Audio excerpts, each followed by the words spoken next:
welcome to Seth Mulholland's defense today. I just want to briefly introduce the committee. So we have Dr. Warren Crosby, advisor, Dr. Michael Crawford, joining shortly, and Dr. Tanya Noel at the back. Dr. Louise Rumita is unfortunately unable to make it today. We have Dr. Mark Daly as the external examiner, and myself, Dr. Daly, as chairman. So we'll give you 15 to 25 minutes to present your research. So before we get going here, first of all, thank you, Dick, for doing that. Wasn't doing for someone else's. Thank you again for being here. It's a great pleasure to introduce Seth, who's been in my group now for 6 years. A bit of an odd cat, in the sense that he's been working in an area that's not exactly trampled grass here at the University of Windsor. That's an area of biology. And in various ways, including introductions to former students, like Claudia and Natalia, who lived in this area, South Indian aware of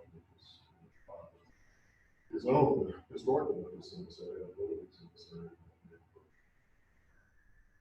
For the past 6 years, he's been undertaking a research project designed to contribute to new knowledge on understanding of the progression mechanics, that is to say, why species in a specific organization in plants that do this rather well. And his project is actually the first, among the very first, to be able to look at a whole genome level of the results of why species in a specific progression organization. So Seth's title is Organization, Genomic Organization on Physiology, where his work has been conducted. And I'll end by saying that his project has been juxtaposed to and contributed heavily to a multi-institutional and multi-million-dollar project concerned with developing the structure of the physiology genome. And so in addition to the discovery work and project that he's been doing, he's been supporting other people who do that computational biology. So Seth, it's all yours. Thank you, Dr. Cosby. Thanks. Hello, everyone, and welcome. To start with, as Dr. Krause pointed out, I work on Phaseolus.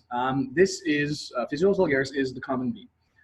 For everyone around Southern Ontario here, it's fairly well recognized. It is grown all over the world. There are a lot of reasons it's been highly cultivated, most of which are because the yield characteristics and the easy growing capacity. It is part of the family of Leguminosae, which are really well known for their ability to fix nitrogen in the soil from atmosphere by a syntenic relationship with a specific class of bacteria. Phaseolus is surprisingly understudied, which is a shame, because it is a very well-behaved diploid. In plant genomics, they will change their ploidy, the number of copies of chromosomes they have, all the time. Particularly, they will half it, just like animals will for zygotic production, but then in Phaseolus, it will return to being diploid. We'll have 2 copies of everything. On top of that, it also has a fairly small genome, relatively speaking. It's only about 650 million nucleotides long. Despite those, there's a wide array of kinds of beans that can come from it. On the left there, every single bean you see there is a different kind of bean, and they are all P. vulgaris. Different cultivars are bred for different color, different starch characteristics, different cyanins, all sorts of different things. It is also grown for the pod itself, not just the bean inside the pod. Excuse me. It is a very important food crop for both humans and livestock. The sequence for it has been published by an American group. I will refer to it regularly. It is a model genome for P. vulgaris. The specific sequence is G19833. I will refer to it interchangeably as either P. vulgaris or G19833, but it's the same basic assembly that I'm talking about. Now, another big thing about Phaseolus is on the right here, it shows everywhere it can grow. The colors represent different growing conditions, and that's not important. Big takeaway is the vast range that it is capable of growing in. On the left, we've highlighted two different regions, one in Mesoamerica in the darker orange, one in the Andes in the lighter orange. P. vulgaris was domesticated twice, two separate events, one in Mesoamerica, one in the Andes, which gave rise to two different land races that are named for where that domestication took place. Now, a reason P. vulgaris is studied a lot now is because it lacks a natural resistance to a fair number of pathogens. One of the most common ones is from Xanthomonas exonopodes, which causes a disease known as common bacterial blight, or CBB. This will pop up regularly as I talk later. It also has shown an ability to be crossed with distantly related species. Now, when we cross them, normally, think of each of these flowers as two different species. One has the big flower head, one has a lot of different branches. For those of you who prefer animals, think of the big flower head as a horse, think of the multiple branches as a donkey. Now, trying to cross these two to get genetic transfer between them as a basic understanding of breeding, of speciation, generally you can't. The genetic diversity, it just doesn't cross. They are incompatible. However, sometimes they do cross, and they show characteristics of both. Now, in my plant example, we have multiple branches with big flower heads. In the animal example, that's a mule. These traditionally are rare events. They don't happen very often, but they aren't so rare that they're unheard of. We all know what a mule is. At the same time, the offspring are infertile. They're just sterile. Now, generally, when you are, this is just known as hybridization. You created one hybrid on the offspring. Every now and then, that hybrid can be fertile. It can generate its own offspring. And you can back cross it with either one of the parents. It will be specifically of one species or the other of the two parents that came into it, which you can back cross. By putting the genetic information shared in the offspring, it shows characteristics of both. In those rare cases that it is fertile, you back cross it, and it has taken characteristics of species A, the horse or the large-headed flower here, and pulled it into species B, which is the multi-armed or mule. This is known as introgression. For those of you who want the dictionary definition, this is the introduction of a gene or allele into a population via recurrent back crossing of a hybrid organism. This happens a lot in plants. By a lot in plants, I mean this is exploited a lot in plants. Farmers have been doing this for a long time. In animals, it's not nearly as common because breeding is a choice in animals. Plants, you can force breeding by crossing, just mashing flowers together and forcing them to cross. One of the big distinctions between hybridization and introgression is that sterile back crossing. It generates a fertile hybrid line. Now, this is important for a specific bean plant known as OAC rex. This was developed by the University of Guelph in conjunction with the Ontario Agricultural College. Now, this is its pedigree, and as you can see, it's a little wonky. Everywhere that you see a green box, with the exception of the very end, they are Phaseolus acutifolius, which is still a phaseolus plant, but it is fairly distantly related to Phaseolus vulgaris. Now, the first cross is on the far left there. The vulgaris was susceptible to CBB, to the Xanthomonas-based common bacterial blight. The acutifolius shows a natural resistance. It's not immune, but it is resistant. When they crossed it, and then crossed it again, and then crossed it again with several phaseolus plants, they ended up with a plant that shows all the farming characteristics that we want from a P. vulgaris, has all the seed weights, all the growing times, things like that, but is resistant to CBB. This is a known introgression. It had to have introgressed from crossing species boundaries to get here, which is a really good study for it. Now, another thing to note about OAC rex is that it is a purely Mesoamerican vulgaris bean. So as I said, there were two domestications. The Mesoamerican and the Andean are cultivated in different places at different levels, specifically based on requirements. In North America, the vulgaris, the Mesoamerican vulgaris lines are far more commonly cultivated than the Andean ones. Now, this makes for a wonderful crop plant. That has been the focus of the study that has been between Ag Canada and UGuelph and humans that I've been taking part of. Now, personally, looking at all of this information, I have three big questions that popped up. Number one are what structural rearrangements accompany this introgression? How does the genome get reorganized to account for this added genetic information that neither of the parent species had? Number two, what can be deduced from this structural reorganization about a mechanism driving it? Now, taking in a small piece of DNA, adding a single nucleotide, not a big deal. A virus can cross over entire genes. Transposable elements can move genes across species boundaries. That can happen. We're looking at a 10 to 15% increase in genome size. These are millions of nucleotides. It's a big deal. The mechanism behind it is entirely unknown. And so having this in hand, I wondered if we could find something about it. Now, the third one, the American Assembly, the G19833 model that was made for vulgaris, is a purely Andean line. Since OAC-Rex is a purely Mesoamerican, I thought we might be able to look into the impacts of domestication. Because of the diverging cultivation histories of these, we could see what the different impacts were.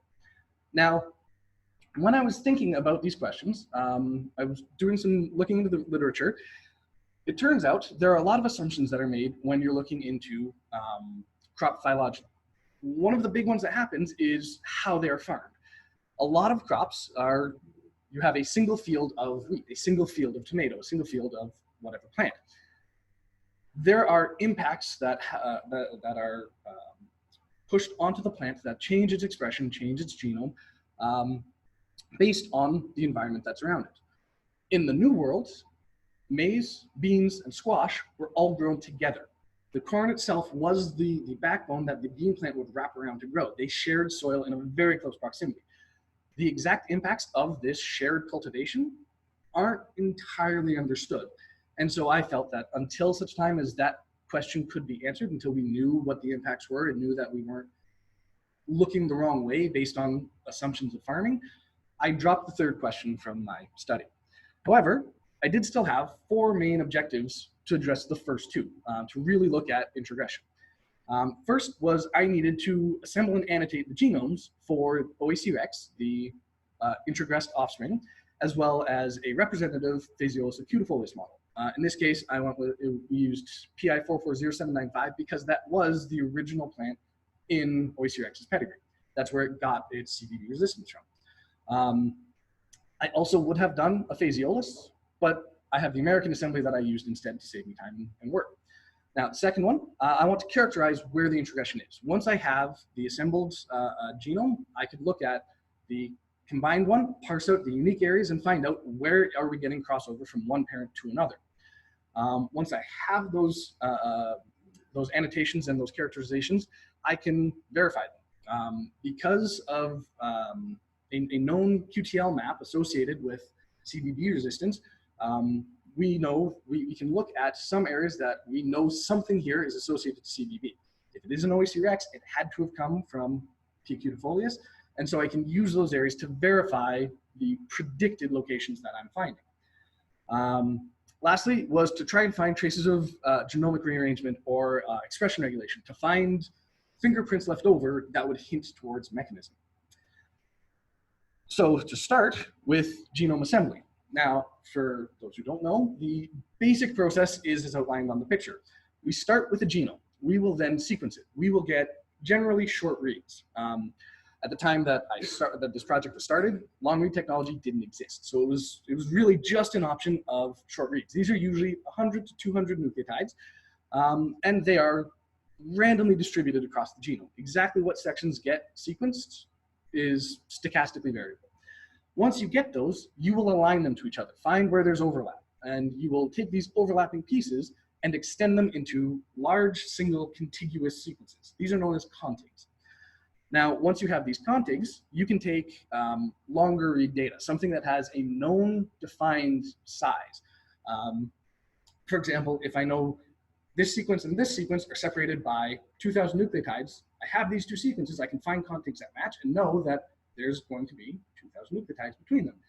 Because there is a gap of unknown sequence between them, these are known as scaffolds. We fill those gaps with a placeholder and nucleotide. And once we have those scaffolds assembled, the last step is anchoring it all, finding some way to take scaffold X and put it with chromosome Y. There are a lot of different things you can use. Sometimes you will use repeat elements. Sometimes you can use SNPs. You can specifically identify any kind of unique mapping characteristic and use that to anchor. Those will develop what are pseudochromosomes, and once you have scaffolds or pseudochromosomes with the gaps, you can go back with your raw read data and you can try to fill those gaps. Because you know that these structures are where they will fit, and these gaps are roughly a specific size, you can be a little more lenient with the requirements, with the stringency of how well the matching has to be for you to say that, yes, this goes here. You can try to fill in those gaps a little bit. Now, a problem that comes with the gap filling is highly repetitive regions. If you have the same 5 DNA nucleotides over and over and over and over and over, after you've gone 100 times, if you get into that second set of 100, it's indistinguishable from the first. They are the same thing over and over. Those gaps tend to not be filled. Now, one way that you can fill them that has been developed, as I said, long read technology didn't exist at the start. It does now. There are things like PacBio reads that do really long stretches that are wonderful for this. All combined, you can put this together to get a very clear picture of what the genome looks like. Once you have that, then you can annotate it. You start looking inside the genome for patterns. For example, a very common starting codon in expression is methionine. It is the start codon. I can look for that and then look in triplets to match what the translation will be to find this is the start of a gene, where's the stop codon? Where would the gene exist? I can find what the proteins are. I can match them to other things that are, other elements that are there. I can look for intron-exon boundaries. Anything that has a known fingerprint, you can abstract it out and then search your assembled genome to see where these are. This will give you putative matches. Now, OEC-Rex specifically got the bulk of my assembly attention. There were 4 versions, and there's a good reason for this. The first version of the pseudochromosome assembly that I had used the American assembly, the G19833 assembly, as a base, used a SNP set, a set of single nucleotides that had mutated. I found where they matched in the G19833 assembly, relabeled them so I had positional information, then used those as anchors for my scaffolds. I found which ones matched, and I put together the chromosomes for where they were. Now, a problem that comes up is that because there is new genetic information added in OEC-Rex that doesn't exist in the Vulgaris base, if I match one here and I match one here, the added DNA can push them to so that where they were originally separated, they now overlap. To deal with this, I created a set of pseudochromosomes. So I had from X to Y, and then I had from Z to A. Now, these ones could have some overlap, but the labels showed exactly where they should have been. In my first version, I tried annotating it by taking the known annotations from the scaffolds and just redirecting them to their new coordinates in the pseudochromosomes, and I found mistakes. They just didn't match. The gene was supposed to go from here to here, and it went from here that way. It was wrong. Digging into the code, I found out that I made math errors, which is what led to version 2. This one, I cleaned up all those math errors. Everything was looking good. This was the version I used for a few years. I made a lot of work on that. But eventually, the assembly of the Vulgaris G19833 had their own second version that incorporated a lot of long-read data, a lot of PacBio data that they didn't have for their first version. Because I was using that as the base to anchor everything, I redid everything using their new long-read assembly instead of just their short-read assembly, which was version 3 worked really well, looked great. Now, when I first did this, I was paranoid that it wouldn't work. So I was extremely stringent in my filtering. Only the matches, the SNPs that were exactly matched to both of them were counted. By the time I had version 3, this matched and it looked good, and verification from the guys at Guelph who were using this to look into other things had found that things were lining up. Things that I said should have been about here on chromosome 8 were about there on chromosome 8. And so I dropped the stringency. I lowered it, and that gave me my fourth version. Now, normally I had a stringency of 1e-50, which meant essentially 1 in 10 to the 50th chance of it being just a random chance. That's a bit of an oversimplification of the e-value, but that gets the idea across. I ditched that. Instead of having to have that for the final anchoring, I bought a basic 95% chance that it was not random. Now, once I had done that, excuse me, actually, before I do that, clear up the assembly method. With OACRX version 4, that's the one that I use moving forward. So everyone's on the same page. For the assembly method, I started with the short read. They were all Illumina short read. They were paired end, which meant they were back-to-back, or there were mate pair data, which had that defined length in between them. These were all assembled through probably 14 different assemblers through the course of it. But the final path that I settled on was to use a program called Ray. To start with a program called Ray, that is. Ray assembles really nice contigs. They're very long, they're consistent, they come together really nicely. The statistics on them were better than anything else I could find. However, the scaffolds that came from Ray were mediocre at best. So I took the Ray contigs and I broke them up into artificial overlapping reads. Those I could then feed into a program called AllPaths that made really good scaffolds, but the contigs weren't as good as Ray. With these fake overlapping paired end reads, AllPaths would rebuild everything that Ray had built and then scaffold by whatever algorithm they used to give me a really high quality output at the end of it. Now, to illustrate what I mean by lowering stringency and how it looked, this is a syntenic alignment of OACRX on top to the G19833 privileged assembly on the bottom. As you can see, there are, as illustrated right, where's my mouse? There I am. Right here, there are a few strands that moved from one to the other, but generally you get these broad strokes that match. When I dropped the stringency, it turned into this. It looks cluttered, it looks messy, it looks like there's a huge amount of rearrangement and matches, which is good. This is actually a more accurate representation. I'll draw your attention to chromosome 7 here. There's a gap that you can see here that is just missing in my version 3. That gap is literally not sequenced. We never got that data. Just the stochastic chance of what got sequenced was really low quality. We don't have the data there. So the fact that this found that means I'm getting better. There are a lot of matches from chromosome 6 into chromosome 8, which is good because the tail of chromosome 6 and the tail of chromosome 8 are shared. From a phylogeny that's been run of P. vulgaris, there appears to have been a duplication event at the tail of which one was duplicated. I don't know off the top of my head, but one is a duplication of the other that has been mutated over time, but they share an original source.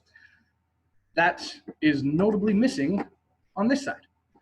So while it looks messier and it looks more confusing, that is actually a more accurate representation. Excuse me. Now, trying to draw information from a genome-wide scale really doesn't work. So if I narrow it down to just specific chromosomes, it looks a lot neater. Now, what we're looking at here is an output from a program called MOVE.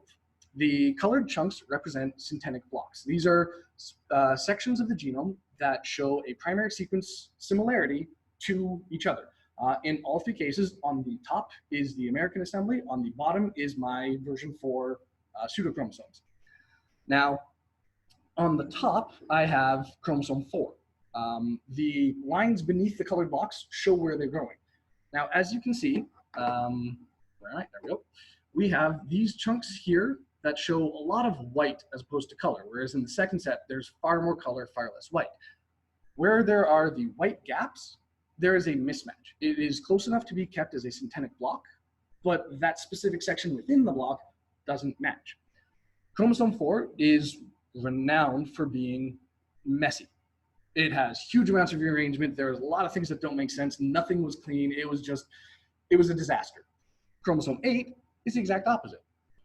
Both chromosome 8 and chromosome 4 have QTLs that match to CBB resistance. So we know somewhere in all of these, there are traits associated to the CBB resistance. chromosome 8 looks a lot prettier than chromosome 4. For a contrast, on the very bottom, that is the entire genome. Where you see these red lines, these red lines right here are a break in the content or in the sequence that is submitted to it. So each white chunk between the red lines is the length of a single pseudochromosome.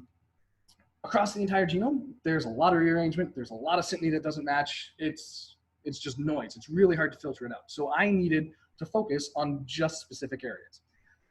Given the focus of CBB resistance on chromosome 8 and 4, those became my prime candidates. Because chromosome 8 was so much nicer than chromosome 4, I started there. Now, at the same time that I was doing all of this, I was still working on the acutafolius assembly. Originally, it also was Illumina data. It did not get any long read data for a long time. It was brought up through Ray to a contig assembly, and it looked very nice. Eventually, when we did get long read data, we had enough to make a separate assembly, and the long read assembly and the new assembly were actually reconciled together to make one contig set that agreed between the short read and the long read data. However, that contig set was where it was for up until a year ago, really. And so I tried using that for a lot. Now, first thing I tried using for it was finding points of introgression, or POIs as I call them. I stuck with chromosome 8 because, as I said, it's a very nice one. It was very straightforward, very clean. There weren't too many pseudochrome segments. I knew where the QTL said it should map. There wasn't much rearrangement, and I knew CBB stuff was there. When I tried to align them all, the contigs that came out were so short that that's just nonsense on the bottom. There's nothing. There's so much data there that trying to find where one mapped to the other, specifically the end of chromosome 8 where I knew it should match, was pointing in 9 different directions. It was gibberish. So what I tried to do, sorry, this is the entirety of them, not just chromosome 8. This is the entire assembly. There's so much noise. Chromosome 8 shows a much cleaner one. It's something I did look into. I tried to find what was there, and I found where there was a point that matched from one parent and a point that matched from another. I didn't care what was in between. I was just looking for coordinates.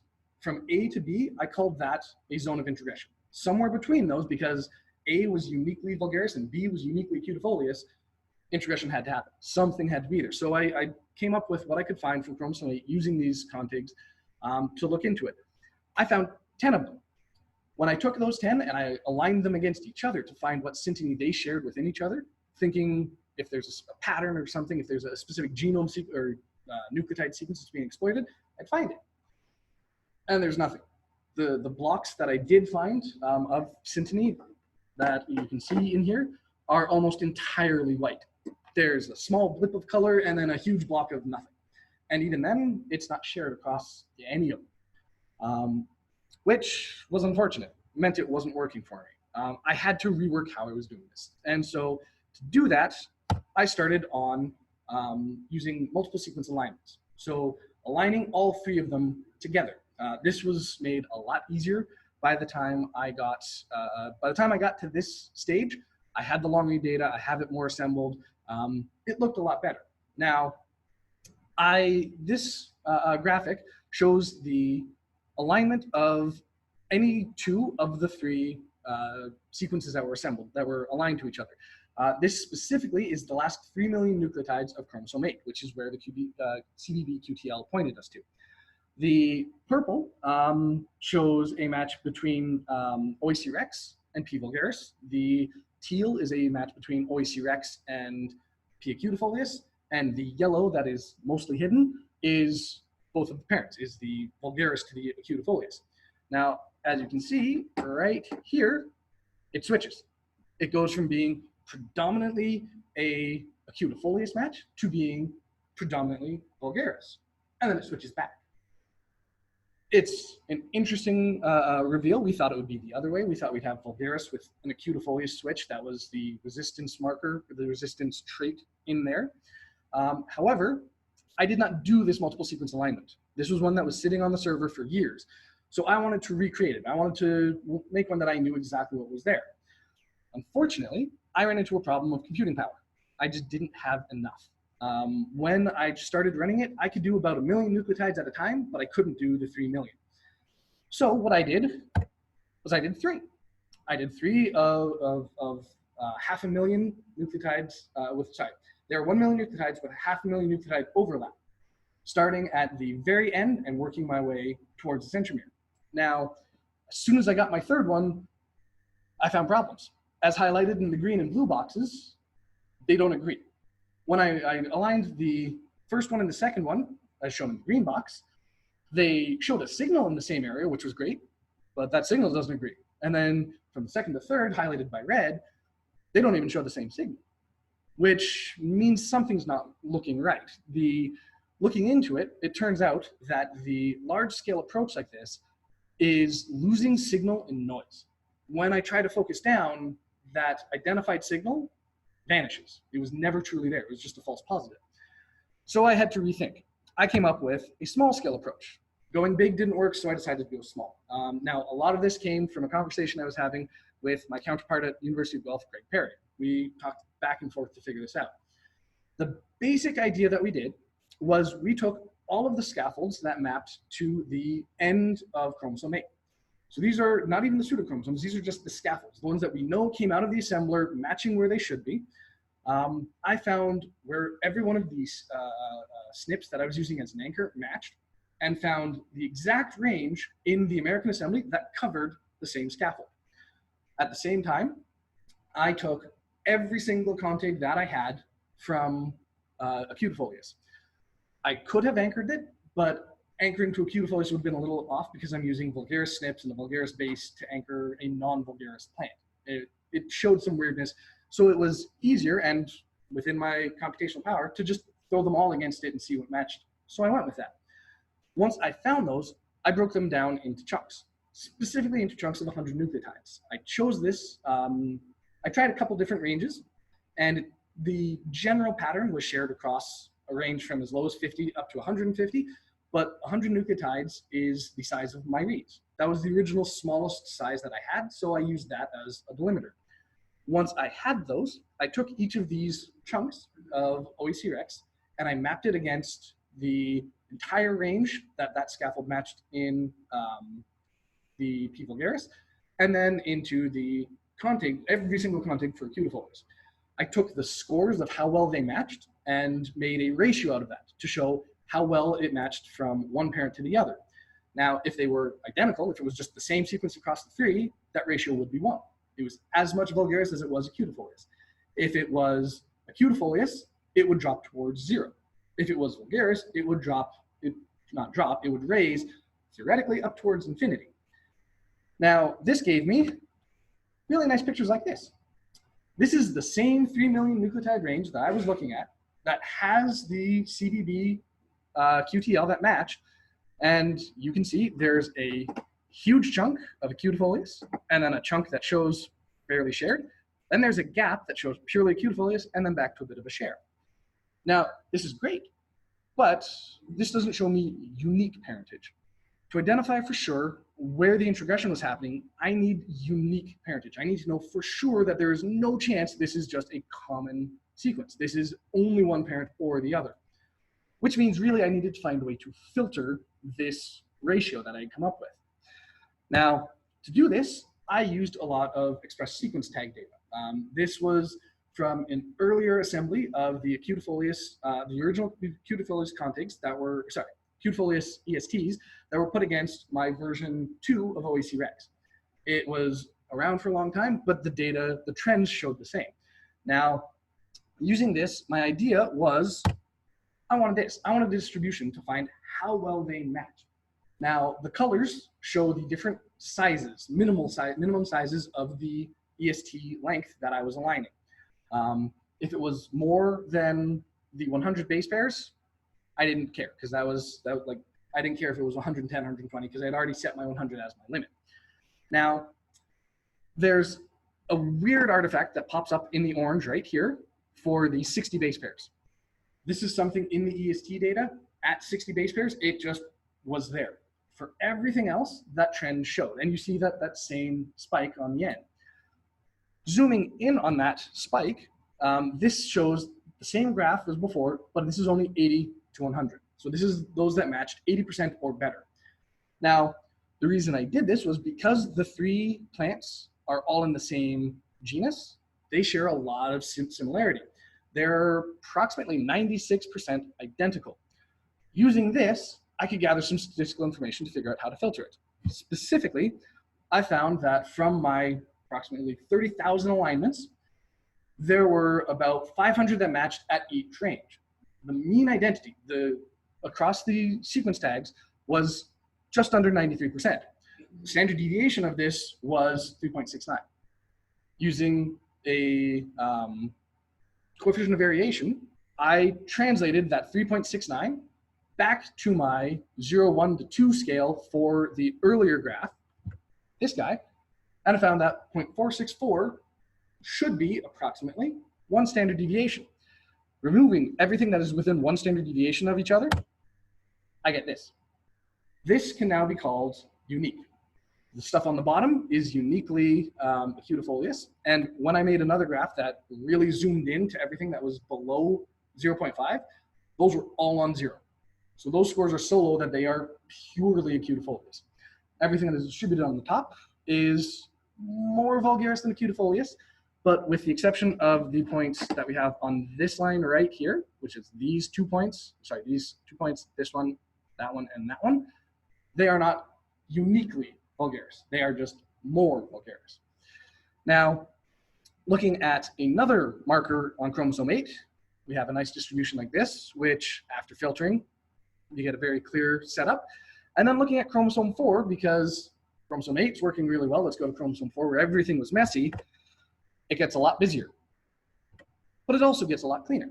This same approach can help me find exactly where everything matches, exactly which parentage it comes from, and because I'm setting my threshold, I can be as stringent or as lenient as I want based on whatever it is I'm looking at. Now, there are some patterns that you can see within these. The first one that I notice is very common. You get one line, one parent that is very, very tightly packed. It's either right on the 1 or right on the 2, and then the other one is far more dispersed. Unfortunately, that didn't perfectly hold because while this one's right on the 2, there are also some right on the 0. I find that some of them are very broadly dispersed, like you see up here. There's very few points, but then this one gets fairly tight. This one has both tight and broad ones. I found that looking through all of them, any of the patterns that were found in any one of these graphs, I could find in another graph, but not in the third. And it wasn't that chromosome 8 agreed with chromosome 8. Sometimes chromosome 4 agreed with chromosome 8, and chromosome 8 part 2 disagreed with both of them. There were no clear patterns behind any of this. There's nothing I could find that was linking me to it. So there's no obvious structural aspect behind it that I could dig into. So I had to look into fingerprinting. Specifically, I was looking for homologous recombination things. There are many, many programs out there. Chimera, Homoplasy, Philpro, Plato, etc. Now, the big one though, that I want to draw attention to is RDP. This is the recombination detection program, which is a meta-level analysis that incorporates many of the same standalone programs. It will put out all of the different data in a unified form so that you can directly compare what they all have, see what data agrees with what, which I thought this is perfect. I threw it at what I was looking for. And this is what I got. Now, each graph is a different set of outputs. Each one can be read a little differently, but to spare you the boring part of it, the big things are, if you look at graph D here, there's this big spike. That corresponds to some kind of recombination. If you look at graph G, there's a dip. That corresponds to the same spike. Those agree that there's probably a recombination there. However, if you look at A, there's absolutely nothing. If you look at J, that spike is lost. If you look over at F, there's still a spike. But that spike is a match between the two parents, not between the offspring and either of the parents. So it's not that the offspring was recombinant, it's that the parents were recombinants of the offspring and one of them. Some of them, like you can see down here in L, didn't show me anything. Some of them in C showed absolute noise, or in K showed an indistinguishable amount of signal. Every single thing that I found, I never got more than 3 out of the 10 that I looked at that agreed with each other. So there's absolutely no clue for mechanism that I can draw from this, which is unfortunate because there's a ton of data here, but none of it is really usable. However, the technique that I come up with is very powerful. And to illustrate this, I want to look at pseudochromosome 4, which is what you're seeing here. Now, this is a genome browser that shows all the different annotated information all aligned in one place. So where they align on a vertical line here is the same position on that read for everything. Now, the blue bars that you can see here are the differing parentages. So where one spikes, it is very much that parent. It very well corresponds to where there are dips. The dip here corresponds with the spike here. The dip here corresponds with the spike, etc. Now, this is the entire pseudochromosome, and we're looking at a couple million nucleotides here. Zooming in just to the scaffold on the left, it looks a little cleaner. It looks a little nicer. On the top, you can see where the contigs matched up, where the scaffolds match. You can see these are all the individual 100 nucleotide chunks of OEC-REX that matched parent A or parent B. Excuse me. And down here we have gene annotations. So these are just run through a program known as Maker, but I can see where everything lines up. I want to draw your attention right here to this one. That is where the QTL on chromosome 4 matches for CBB resistance. Zooming way in on that, it becomes this. So that is where the CBB QTL matches. This line right here shows a unique parentage to vulgaris. This line right here shows a unique match to acutafolius. And in the red box right up top, you will see the colored blocks represent nucleotides. Excuse me. Orange is C. Orange is C. Green is T. Red and blue are A and G respectively. Yes. This also lines up to a tandem repeat right here. Now, the only difference is right here. You see, we go red, red, blue, red, red, blue, red, red, blue, or green, green, orange, except right here. We're missing that one nucleotide. That is different. That corresponds right with a break in the match and a switch in parentage. So while I don't have a mechanism, while I can't say exactly how it's doing this, I can find down to a single nucleotide difference that will impact introgression. And then aligning it with everything here, I can tell you what else. I can tell you if there is a gene there. I can tell you if there are repeats. I can tell you all of that kind of information. So this tool is remarkably sensitive, if incomplete. Which raises the next questions. Now that I know that this tool is here, now that I know I can find this, if I had more time, what I would do is I would look into connections between those changes, where it goes from parent A to parent B. The one I showed you there matched to a repeat. Find out if repeats are common in those, if there are other known matches where these elements coincide and show unique changes. I didn't have any epigenetic data for what I have done, which is unfortunate because epigenetic regulation of plants is extensive, and it's very likely that some hint of mechanism is likely found in either epigenetic regulation or RNA regulation. I'd also like to know if there is an average size of these introgression-based inserts, or if there are introgression-based deletions. Everything I'm looking for has found the extra data very clearly, but in aligning it, there might be spaces where I have overlapped and removed some of the data that was originally there. And then I want to find out, can this technique be used in other things? So I did everything in Phaseolus. Arabidopsis has known introgressions. Soy has known introgressions. Wheat is nothing but a giant introgression. There are animals that are known to have introgressions. There are many different models that I could look at to see, can I still find it? Is this still a great technique? Because it's worked really well in my model, I'd like to see where that would go. So with that, I have to acknowledge Dr. Crosby. He's put up with me for years. My committee, Dr. Crawford, Dr. Noel, Dr. Wada, who couldn't be here, and Dr. Daly, who's here from Western. All of my lab members, present and past, who've put up with me more directly than Dr. Crosby has.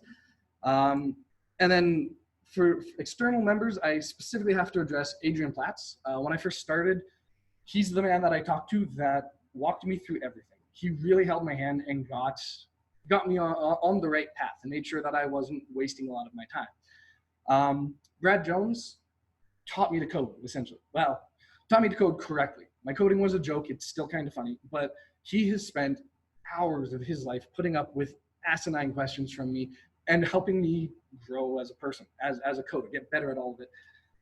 And Stack Overflow, for those of you who are coding now, you know exactly why they're on here. I wouldn't be here if it weren't for some of the people that were there. Now, these are the official acknowledgements, but I could make an entire presentation just as long as this one acknowledging everyone. There's the D&D group. There is all the biosocial people. There's everyone who's come out to a bio bash.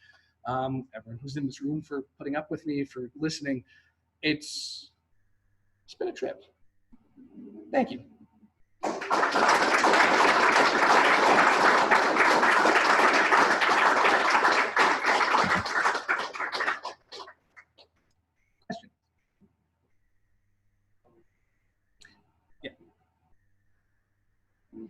If there are any audience questions? So one question, the Abbott family actually have a really large collection of scripts. Mm-hmm. And the tool was able to zero in on the practice single nucleotide change. Mm-hmm. That was correlated with CBD resistance. You can call it chromosome 4. Was it chromosome 4? That was chromosome 4, yeah. Okay. So I guess the question is whether there's any obvious bias in the nucleotide exchange, or particularly whether, since they're SNPs, the single nucleotide, Mm-hmm. whether there's any bias in terms of the base change that's occurring in the SNPs. And that would have to be a general question, not only associated with CBD. From filtering them, they showed, I didn't do everyone to see, I looked at which ones were A to T or C to G, and they were 51% AT, 49% CG. But for other than that, I didn't actually look into it. So it doesn't appear there is one, or if there is one, it's a very minor bias. But yeah, that's when I was just looking at the SNP set, originally filtering it to use it as my anchor set. And those SNPs are not localized in any particular region. I didn't see anything there, but I haven't extensively examined it.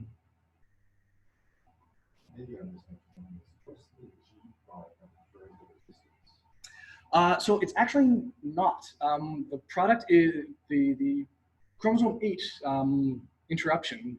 There's a gene that flows very nicely, and then there is an insertion of about 80 nucleotides that just interrupts the gene and generates 2 proteins instead of the 1. Both proteins are fully functional. They serve the same functions that the 1 did combined, but it seems that splitting them somehow has conferred part of it. For chromosome 4, no idea. It appears there's just that 1 nucleotide, there's something about that region that matches. But there was, the reason I moved the tandem repeat up was because that is the only other thing that really matched. There was no gene identified there. There was really nothing else.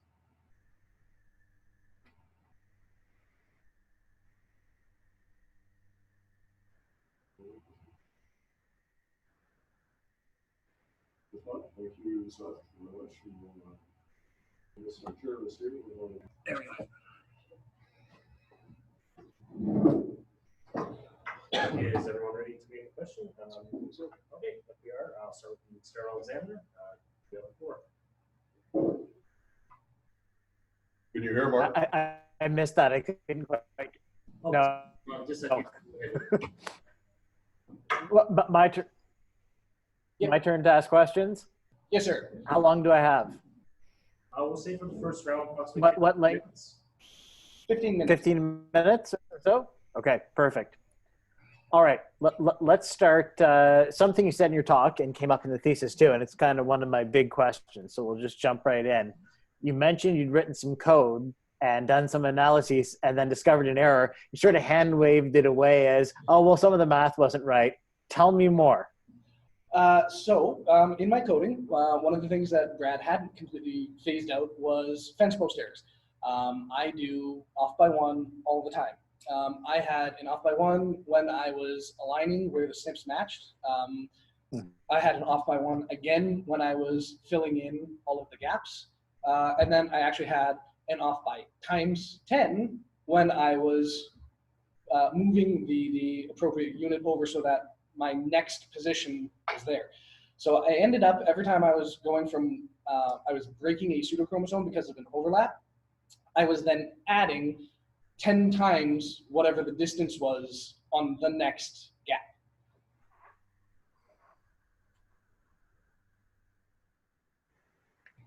So are off by 1 errors common, or is this phenomenon unique to you? They're fairly common. Right. So how do professional software developers doing things like writing autopilots, and let's not talk about Boeing software for now, how do they cope with this? The fact that we're fallible as humans and we're going to write crappy code no matter how good we think we are. What mechanism is in place? Well, the first one is debugging. Proper commenting of your code, proper debugging. But if you don't even know it's wrong, debugging doesn't help you. What?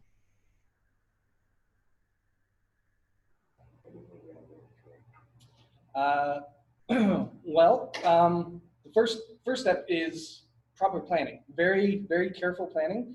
And then testing. Okay, we went too far back. Oh, sorry. Yeah, there we go.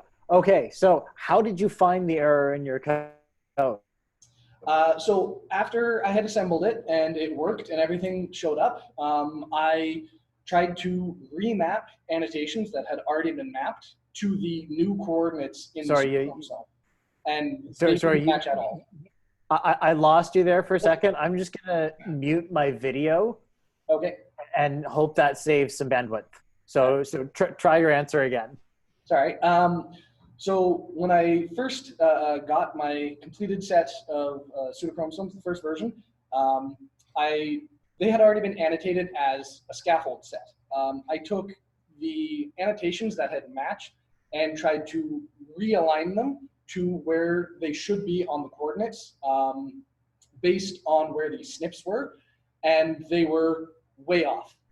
When I found the annotations that matched the where the change from the SNP to where they should have been, and I looked online on the gene browser to see where they were pointing in nothingness. Okay, so you found it by doing sort of intrinsic sanity checks because you knew what you were doing. Yes. So you know the question I'm going to ask. Looking at your appendix, I think it was Appendix B, you had 49 pieces of bespoke code that you've written, which is great.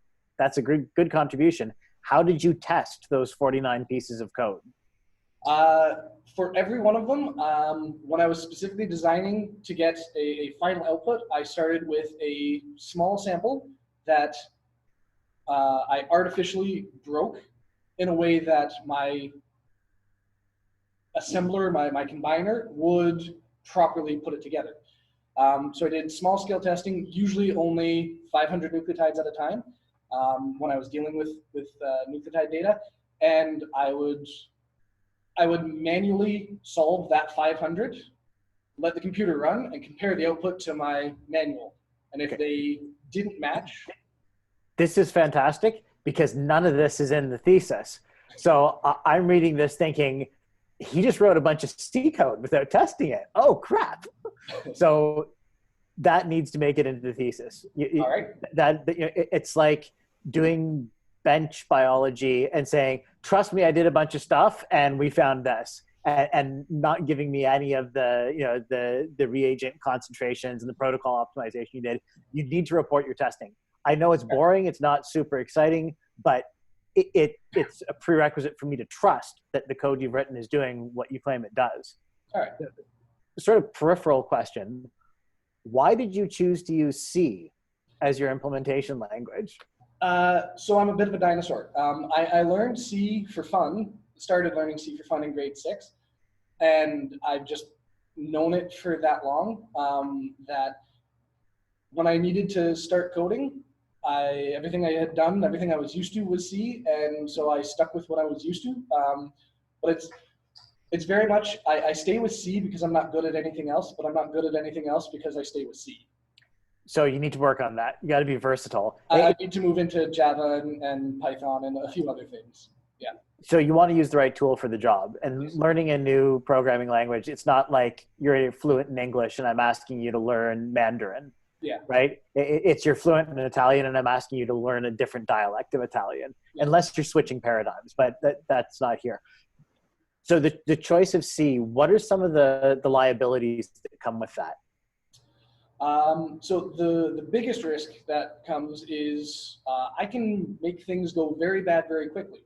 Because I have direct access to my memory, I can break things. At the same time, I can cause stack overflows that can manifest in very weird ways. They won't necessarily break it. Sometimes they'll return a value, but the value is not what it should be. So you got it. And the other big one is memory management, right? Yeah. Just like off by one errors, the entire history of computer software is evidence that humans can't manage their own memory. We're terrible at it. So C brings with it a lot of liabilities. Yes.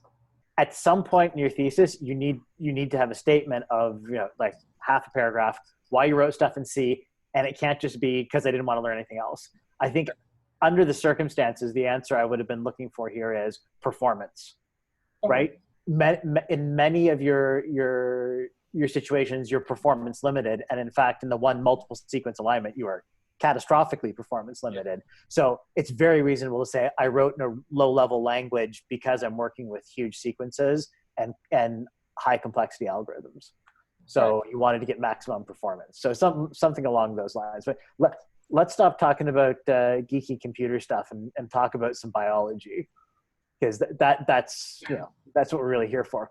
All right. On page 10, you write, however, the mechanism behind coping with the mass influx of new genomic material when the hybrid is fertile remains unknown. Okay, so that part about the necessity of a mechanism for coping with mass influx of new genomic material, I read that and I thought, ooh, this guy's got a pretty strong opinion on molecular evolution. So tell me about that. So the P. vulgaris genome is approximately 650 megabase. The acute folius is approximately 470. OECRX is 720 approximately. Yep. There is a large section that is not unique, that had to come from one or the other parent, that had to be newly introduced.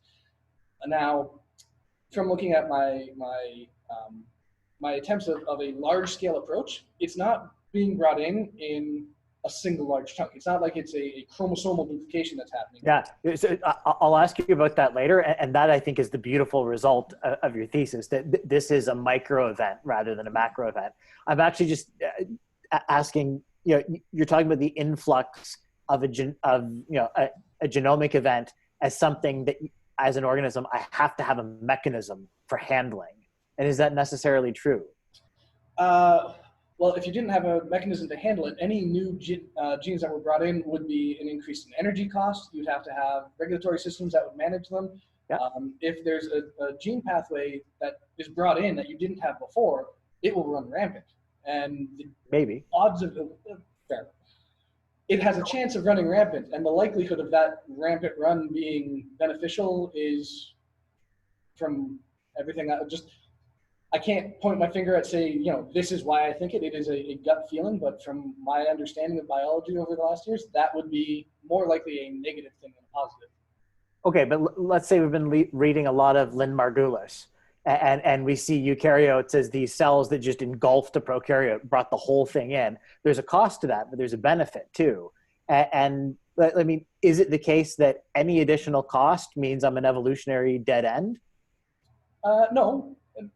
No. If there's a benefit that comes with it that outweighs that cost. Does there have to be a benefit? No. Right. So that what I'm getting at is I'm a neutralist when it comes to evolution, right? Okay. Stuff happens. I get an influx of new genomic elements, whatever it is. If it's not so actively deleterious that it makes me unfit to reproduce, it's going to kick around for a while. If it's not actively beneficial, it'll probably get mutated away because there won't be selective pressure for it. But you just wrote it in a way where it sounds like, as an organism, I must have a mechanism. And I don't necessarily know that you do have to have that mechanism. It's just, this event happened and the species persists because we're studying it. So, there it is.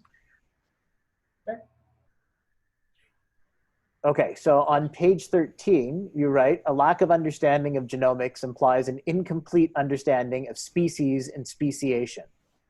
Okay, supposing I had a complete understanding of genomics, what would that look like? Well, you would know the interplay of every genetic element. You would know how they work together. You know how they don't work together. You would have every case of synergy or parasitism. That same, as we were just talking about, the cost. You would know exactly what that cost would be and how that cost could be borne. Knowing all of the parts that make up the whole means you can know the whole. Means in my mind, I couldn't see why you wouldn't understand the whole.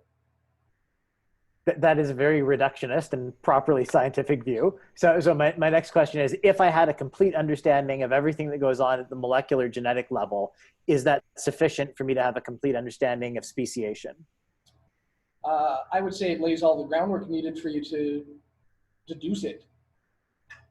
I like the way you think, because that's the way an engineer or a mathematician thinks. I think in the biological domains, it's not quite so simple because you have multiple levels of abstraction, but they're not clearly differentiated like they are in an engineered system, right? There's these complex interactions between them. So the world you're describing is the world I wished I lived in, but I'm afraid we don't quite meet that mark in reality, but it's okay.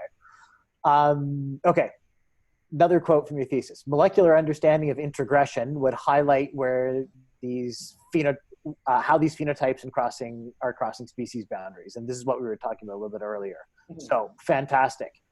Suppose Craig Venter comes to you and says, man, I am really interested in getting at this introgression thing, especially in cash crops.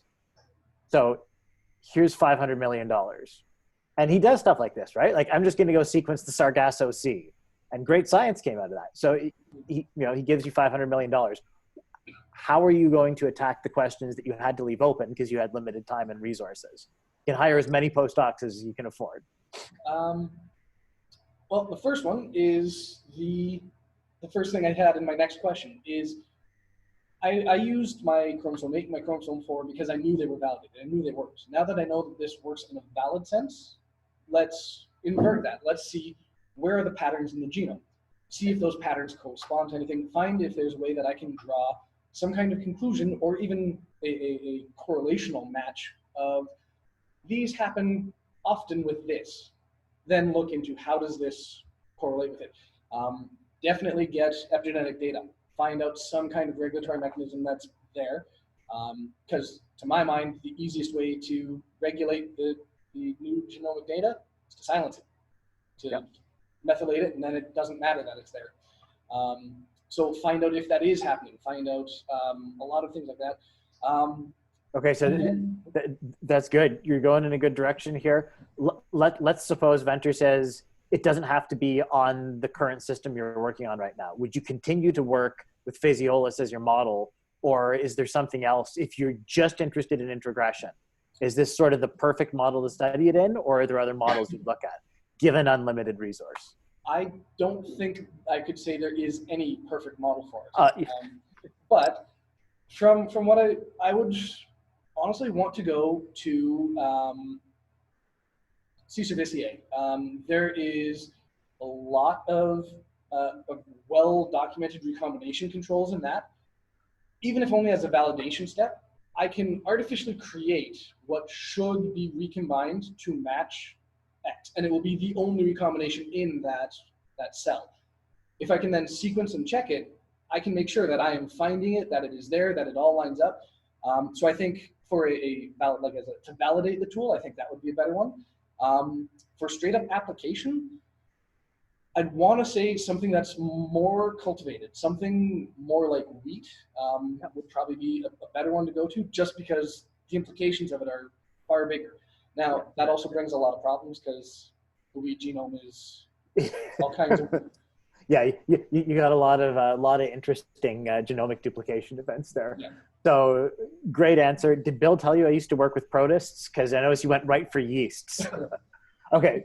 I think I have time for one more question, and we're going to step away from the biology now and get back to the maybe the algorithmic stuff rather than detailed technical stuff. Okay. On page 26, you're talking about de novo assembly, which of course is the thing we all wish we could do, but we can't until Oxford Nanopore actually does end-to-end chromosome with 0% error rate, which is probably never. And you write, the increase in data complexity is accompanied by increased processing time and computational resources. How much? So you were talking about de Bruijn graphs as an assembly mechanism. So what's the time complexity of assembly by a de Bruijn graph? Off the top of my head, I do not know. Okay. Yeah. So, I mean, it's combinatorial, right? So as you try to de novo assemble bigger and bigger things, it gets combinatorially more impossible to do, which is another reason why we can't do just straight de novo assembly. Okay, I've got more questions for you, but I'll pass for this round. Thank you. Thanks. Enjoyed reading your pieces. So, through your seminars, I've got questions all over. So, without necessarily having all the resources in the world, like I noticed to your project, things changed in terms of what access to, what was available. So, in terms of what is available now, you had what's available now back when you started. Instead of relying, so we had about 50 times coverage of short read data. I would have dropped that down to 30, 25 and filled it in with long read data. We have about 8 times coverage in long read. It's a short read and it works and it's revealed some things. So I would get more of that just to fill in a lot of the gaps that are left behind. And then I would expand beyond just straight sequencing. I would do, assuming I could afford it, I would do some epigenetic sequencing. I would get some of that data. I would do a full RNA panel just to see what I could find. I would, instead of focusing my data set, I would diversify it a bit and try to bring them all together. And this was kind of touched on in one of the questions after your talk, the CPUs is great. That's something, I know that's not the focus of your research, but it's kind of interesting wondering what is happening to the biological level. So going from the 1 protein to 2, are there any hypotheses for what might be going on with that? The only thing I can figure is that being as these two processes were on one protein, something about the bacteria, either it's expressing a protein or it's something about that is reacting to one, which is impeding the secondary function, having them split. Even if I impede protein A, protein B is still functioning and protein A can still work at some certain level that will be offset. And they do some stuff in the bacteria to kind of figure out what's going on with that too, but that's I was also wondering about the Niemann-Pick disease connection. So if there's anything that we can talk what we know about that. I did, to be honest, I did minimal reading about the Niemann-Pick stuff. I know it was identified as a human disease, but I don't even know the progression of the disease or how it manifests. Yeah, I'm looking at lysosomal storage and trying to figure. I'm having a hard time putting that with anything to do with plant disease, but.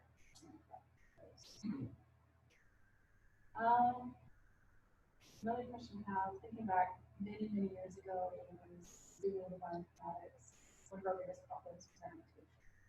And one of the things I've wondered, we talk a lot about some of the predictions.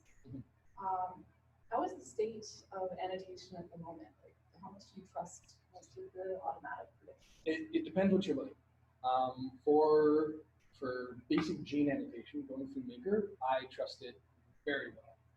It has been so thoroughly used since it was developed for the Human Genome Project that there is such a large data set that large fundamental problems would very likely have shown some kind of signal by now. When it comes to proteomic predictions, I don't trust it at all. A lot of the EMAS spec stuff can work very well. It'll tell you what should be seeing so that you can look into it and verify that you are getting what was expected. But protein folding is still, it's extremely complex. It's one that there are programs that get one aspect of it right, but the rest of it's so wrong that that one aspect can't really translate, but it's a function of the entire algorithm that does that, not just one, so it can't really be parsed out. And so that one just seems a very complex one. So for basic ontological annotation, I'd be fairly trusting, but beyond that, my trust dips very quickly. Yeah, I know. This is, I think you need also the experimental side to be able to back up a lot of predictions and proteomics stuff.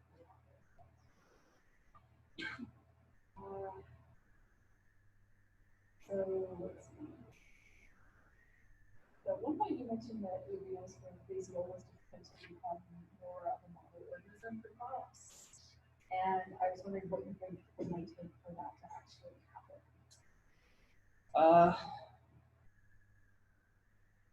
Well, the easiest thing that could happen would be sort of, waving the magic wand and removing the Corn Growers Association of America.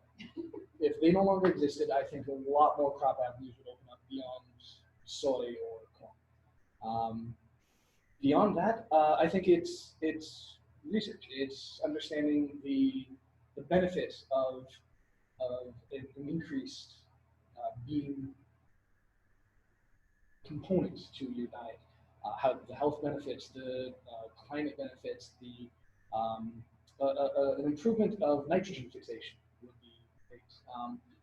It has all of the groundwork needed to be a really good system. It just, that groundwork needs to be, that foundation needs to be built upon. So in an optimistic sense, I would say all it needs is time. In a more realistic sense, it needs time, money, and people who just keep driving it home. Yes. In terms of the genetics, like what are some of the big things that would also help other people potentially? I think just the stability of it. As I said, it's well behaved. It's still diploid, but it's not huge. As talking with Mark, we said wheat genomes here. Wheat is a hugely important one, but trying to understand the genomics is insane. A lot of them, if you look at, say, canola, there are 2 entire genomes that are just thrown in there, and there are a lot of oddities that pop up. Physiologist still follows a very standard, almost standard as from an animal perspective. It's very clear. A, B mixes, they go to diploid or to haploid, come back to diploid. A lot of the same patterns are held. So I think it's more of just, again, lobbying. It's getting people to understand that you don't need to completely redefine and find weird systems, because this one works very standard. Now, I'm sure there's something in there that we just haven't found because we haven't dug into it, but on the surface, it looks like it's building the buzz, building the groundswell. We talked a little bit about looking at expression in other organisms. Do you think that if there is a candidate mechanism that is likely to be shared across?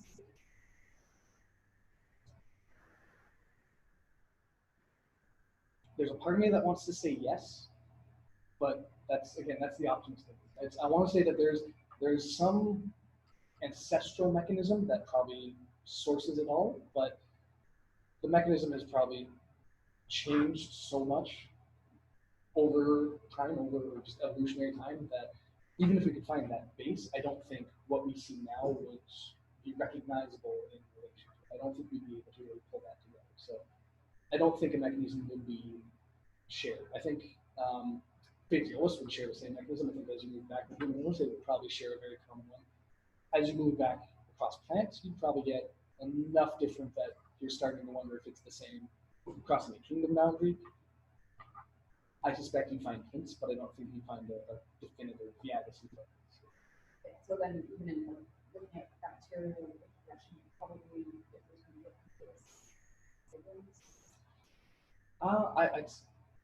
I'd say the bacterial one would probably show the most distinction between it.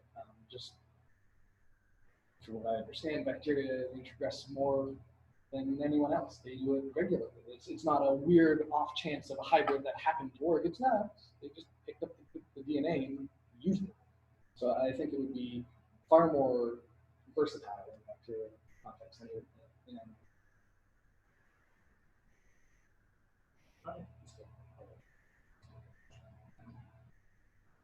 Is there anything, like you mentioned, I think very the idea of potential human Neanderthal regression? Is there been any evidence that maybe has led to this? In humans, no. There is a turkey in northern Scotland that is an invasive species, and it came in and introgressed out the native species. And the fact that they didn't find it out until well after it happened, but knowing that that introgression of they moved in and the other one disappeared sounds very much like humans moving into Denisovan and Neanderthal populations. So I'm drawing parallels there with an animal base that I'd like to see if it holds up. Maybe the turkeys. Okay. And it's Thanksgiving today in the US, so I appreciate that mention.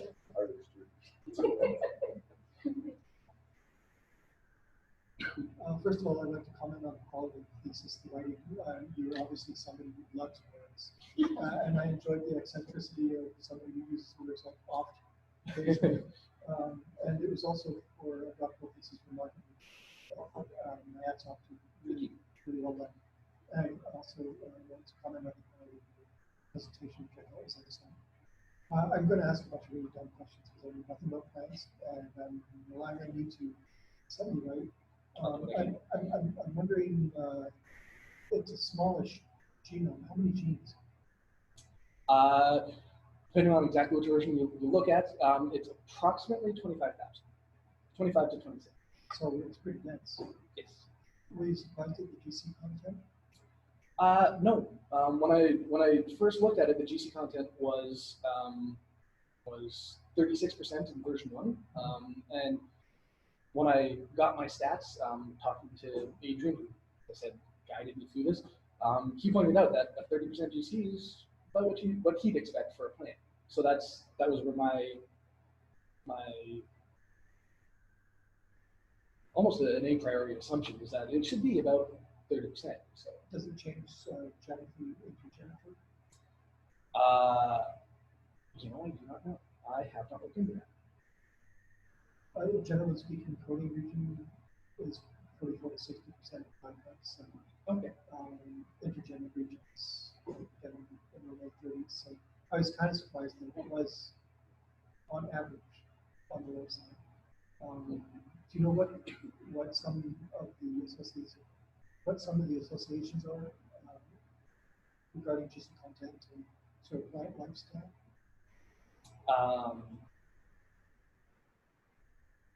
Top of my head, no. I would assume that if you had a higher GC content, means you have a higher chance of methylation and impacting on that, higher genetic regulation, which to my mind says that it would probably be more adaptive. You probably have more weed-like plants would probably have a higher GC because they could control their expression a little better, but that's just me taking a guess.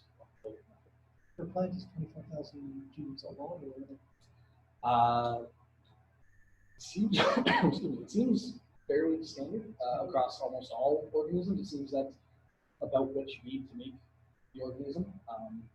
I'm sure there are some that are just blow it away, and there are some that will be far less. But for Arabidopsis, I know is about.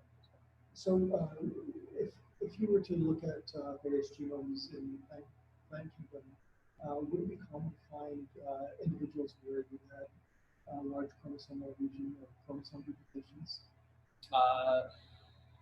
Depends how you define common, but yeah, it is far more common than it is in animals. Whole genome duplications or whole chromosomal duplications are an exploited path of evolutionary differentiation. Right. So I wanted to sort of get at this notion that essentially dosage compensation is touched on originally. Do you think there is a dosage compensation mechanism going on? My gut tells me yes. Without having any of the data to really support it, I can't say definitively. But it makes so much sense to me that I can't see another mechanism that would really work as cleanly as that. So how does this compensation do? Just if you being able to control the extent of getting back to even like the new influx, being able to control how much that new information is expressed, the organism is able to control how much it is impacted by it. So even if it has 20 copies of a gene that it only needs one of, if it can silence them, if it can keep them on low enough expression, that extra 20 can have a minimal, if any, effect. Or if it happens to get one gene that does give an advantage, being able to just really upregulate it can maximize it. So you're talking about something that's almost untreatable. In a perfect world, yeah. What, at the outset of the thesis, you must have had some ideas regarding what might lead to integration. What might cause it? What the mechanisms might be. So when I first started, my first thought was that it was an exploitation of a crossing over. That you had large segments that had a primary sequence similarity that matched enough that during just the generation of the zygote, they were close enough that they could cross, and then the differences downstream were close enough they could cross again, and you had just these large chunks that were doing it. Originally, that's what I thought was doing it. Again, I didn't have any real reason for it. It was just a gut feeling that made sense to me. It seemed more parsimonious than the actual evidence that it is a huge amount of micro events. Did you have any ideas what kind of signal you could see? Honestly, I thought I would get, like I showed on that 3 million, where it's, here's a chunk that it just flipped, and then it flipped back. I thought I would get very clean, very nicely defined, here's what it is, and if I looked at the sequence there, I would find that, yeah, there's a crossing over. But no hotspots or like hotspot type signals. I didn't think I would get a hotspot. I thought it would be, because it's not specifically a crossing over, it was just the similarity that it was exploiting. I didn't think it would necessarily need hotspots. It could still have, but. So you just mentioned gametes, and certainly introductions will occur, I would imagine, during meiosis in animals as well. Yeah. Need it only occur during meiosis in plants? Depends on the plant. If you have a plant that reproduces clonally, something that grows from a tuber, if you got the meristem had a reorganization, and if it had some kind of an introduction event, it wouldn't need to happen during that. Among animals, germ cells aren't sensed earlier. No. So it could be in any somatic tissue that ultimately gives rise. So Yeah. mitosis. I can't say no, but I don't want to.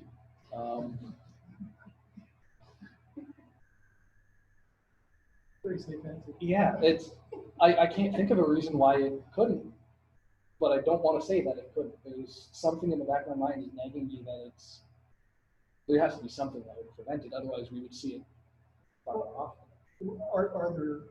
Are there structural reasons why homologous alignment might facilitate crossing over after damage in somatic cell? It's how you get combination-based repair of damage. You get crossing over events, you get term escapes me, but it leads to holiday junctions. There are ways that it happens. How homologous does homologous have to be for I honestly don't know how to quantify that. Enough that the base strand that is being used to generate the new one can be invaded. So you need at least probably 10, 15 nucleotides where it could match well enough. You expect it would have to involve alignment of maternal and paternal homologous regions, or could it be between orthologs and parallels? Oh, orthologs and parallels, absolutely.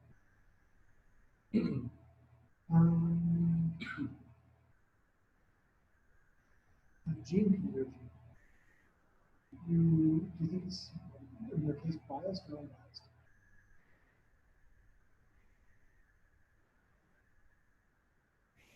given the distribution and where I found them, I'd have to say it's unbiased, but I've only looked at those 3 scaffolds, so I don't want to say put that for sure, because I just haven't taken a broad enough view to see whether there's a bias or not.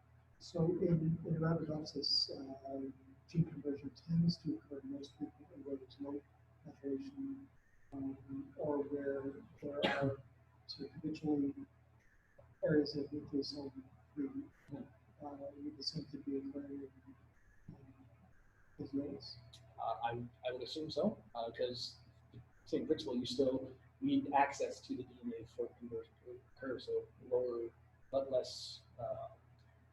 lower nucleosome density would increase the likelihood of conversion happening. So here we're talking about genetic features that presumably are being stripped away during meiosis. So why would it be hotspots during meiosis? Not hotspots, increased probability. Well, it's the increased probability during meiosis would be because there's that epigenetic regulation is gone. So in Arabidopsis is where there is little, there's a distinction between genetically condensed and and where it's condensed, you just can't get access to it. So the machinery. but if it's at meiosis, that's all being stripped away. Why would there be any bias? I can't honestly say as I know. If I had to take a guess, I would say there is either a function of time. The meiosis doesn't just strip it all and leave it clean. It does it in a procedural manner, and that time that is exposed is not long enough for the gene conversion events to take place. It's a hangover explanation at first.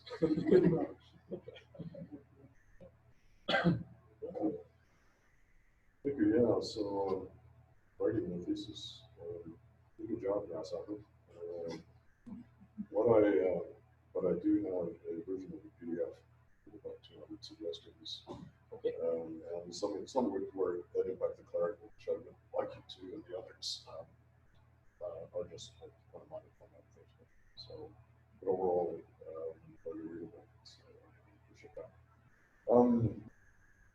I think the main point of your thesis was to ask the question whether comparison of 2 input parents and introgressed output as a progeny, whether there was anything structurally there that might suggest a mechanism for integration. So part of my remarks focused on that.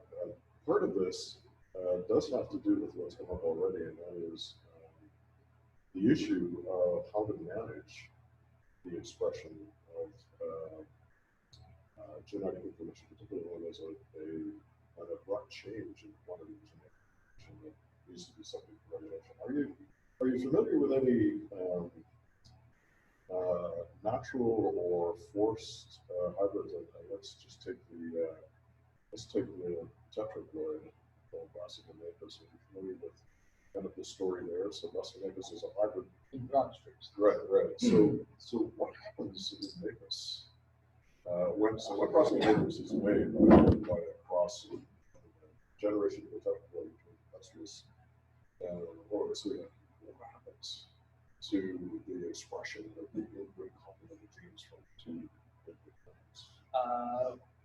Where there are complementary genetic copies, so it's the same genes, one parent is shut down. Exact mechanism of it, I'm not on top of my head. I believe it is a genetic one, but there is also, for where they are shared, when they are both still expressed, there is a regulation expression through things like risk complex. There's an RNA-based simultaneity as well. For example, you're right. From an answer point of view, so introgression, so the absence of an epigenetic data set is a major liability from the point of view of trying to portray that potential aspect onto particularly discussions about mechanism in terms of, or insight into mechanism, where you're basically trying to say, what is it about this portion although the small or large, that's retained when they see that this portion that matters. From the point of view of homologous recombination and resolution of holiday junctions, is that always 50-50? Rival die type? It is. So what's going on there? That I read too long ago. Yeah, I read it for my comps, and I have since forgotten it. So it's not 50-50. But you know, it is not fast. So there are certain regulatory mechanisms that impact the resolution of random unprovoked die type, right? Or even conventional holiday. And we really don't know anything about that, or little about that in terms of how that works in compliance, actually, in terms of other model systems that used.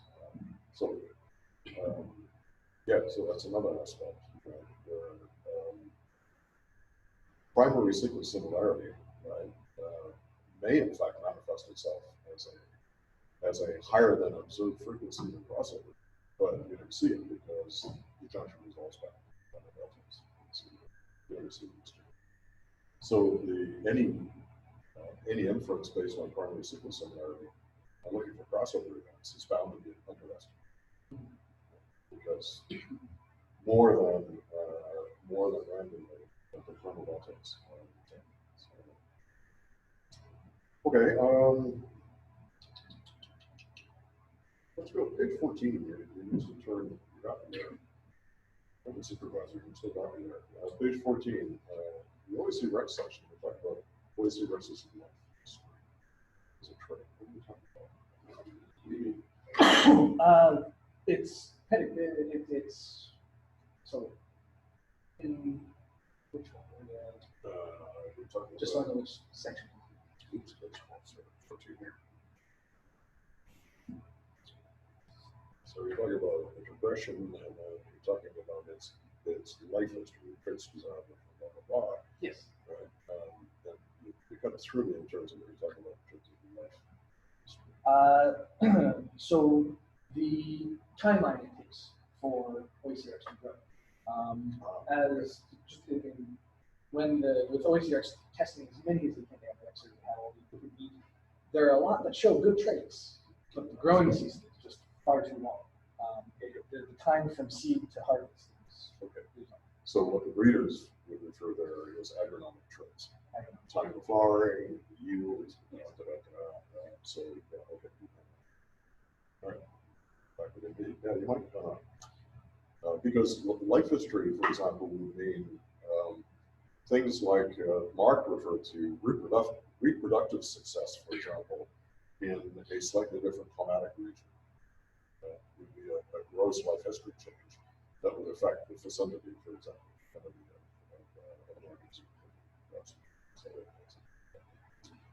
Okay, kind of moving on page 28, you do something interesting.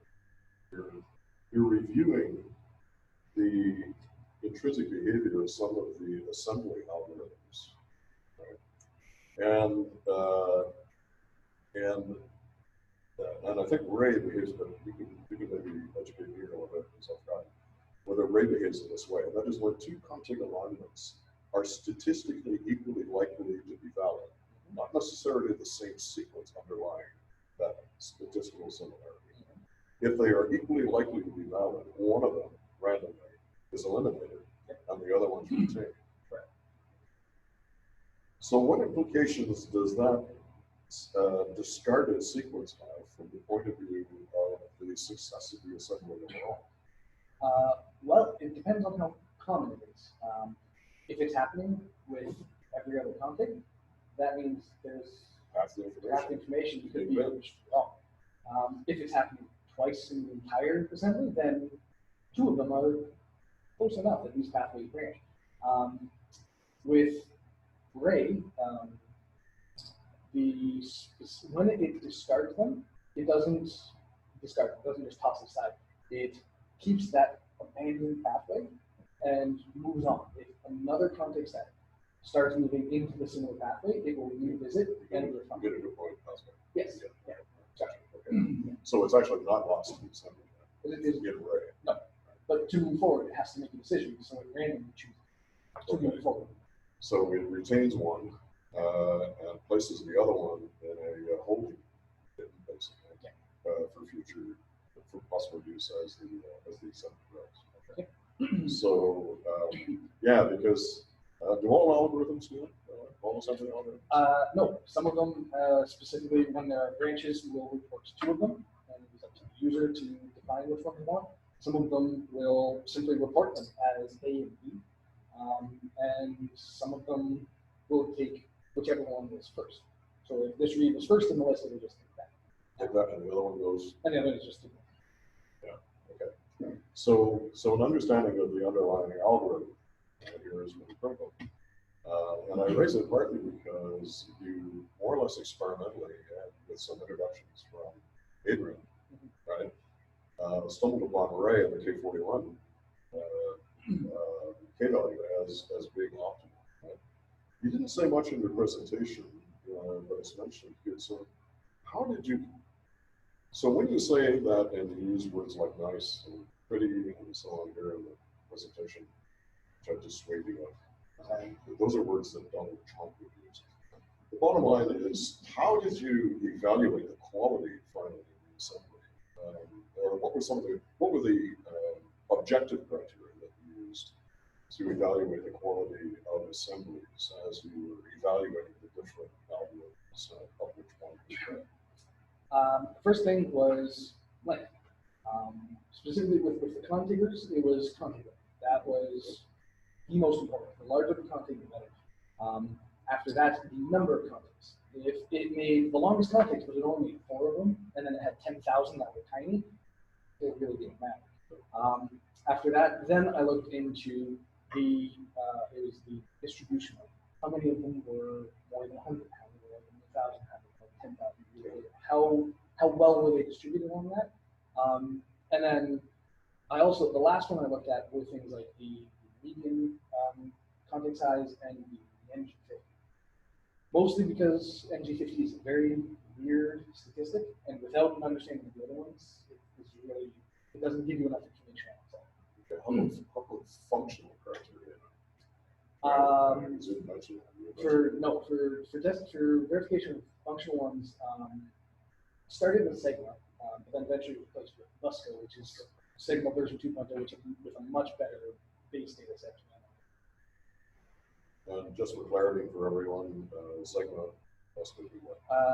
They take a predefined set of genes. Sigma takes the choriokaryotic genes that are very, very highly conserved and finds how well you find them. There are about 250 of them, and it tells you whether you have them in a complete or partial set, how many copies you have, how many orthologs you have in each. Busco does the same thing, but it is not a choriokaryotic set. It is Busco with a plant set. And these are plant-specific genes that are very conserved in plant. Okay. So the extent to which these highly conserved and in the case of Busco, plant-specific karyotic genes are manifest in the assembly. Yes. And so it's not just a matter of length of the contig, No. but the contig is put together into the breeding frame of the gene I actually use. But before I got on to that, before I looked for a functional aspect, I looked structurally. Okay, yeah, so for structurally. How much time do I have, Mr. Chair? No, 5 5 minutes, okay. Let's see, a couple of things. What's your explanation for the behavior of the BERT algorithm indicating a perfect match between 19833 and beautiful is? Which section? Sorry, Chromosome 8? page 97.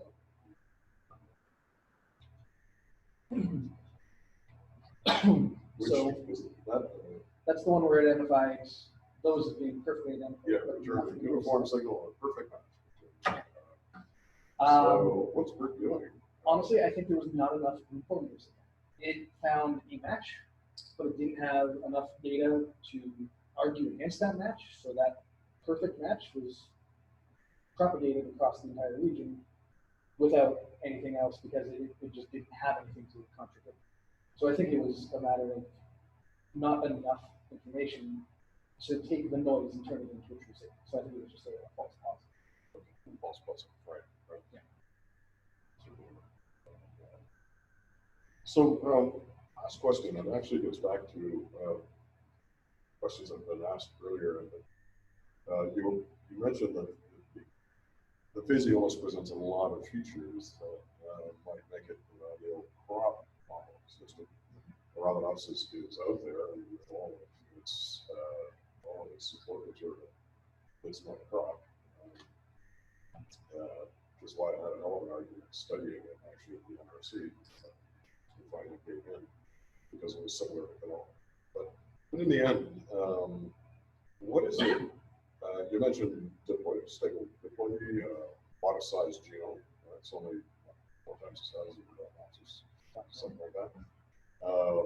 It's Rhabdosis by the it takes 34,000. So, and the tomato 44,000. So it's I think that we're probably missing a couple of the predicted genes coming out of the assembly that we have so far. That's not a criticism. It's just that there's more to the story. But from the point of view of tools available in physiology that we currently don't have, could you think about a tool that you'd like to have at your disposal that would assist you in really getting into the heart of mechanistically what it is that either foments an integration event or presents a barrier to integration? And I'll ask that question and ask you to think about it in genetic terms.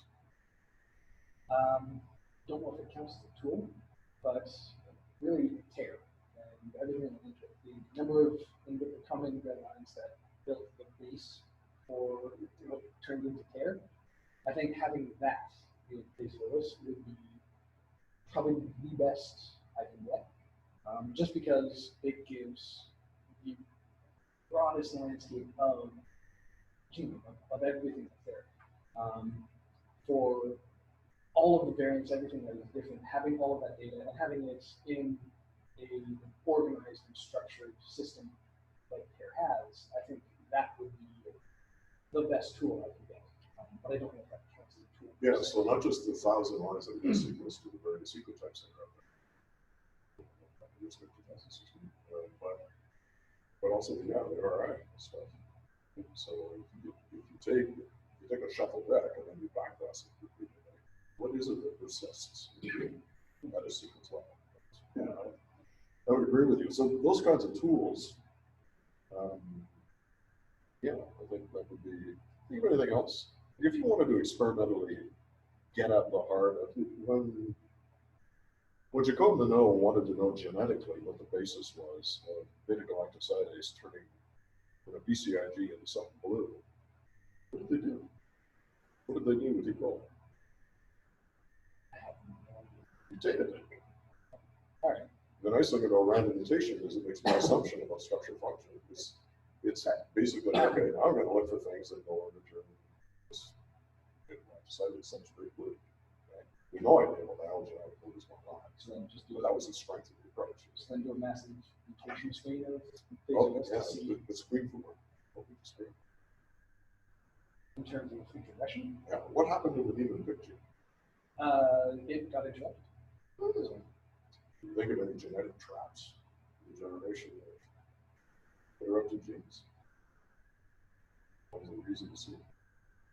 I'd have to say something that is expressed for an actual clear phenotype, leaf structure, things like that. Yeah.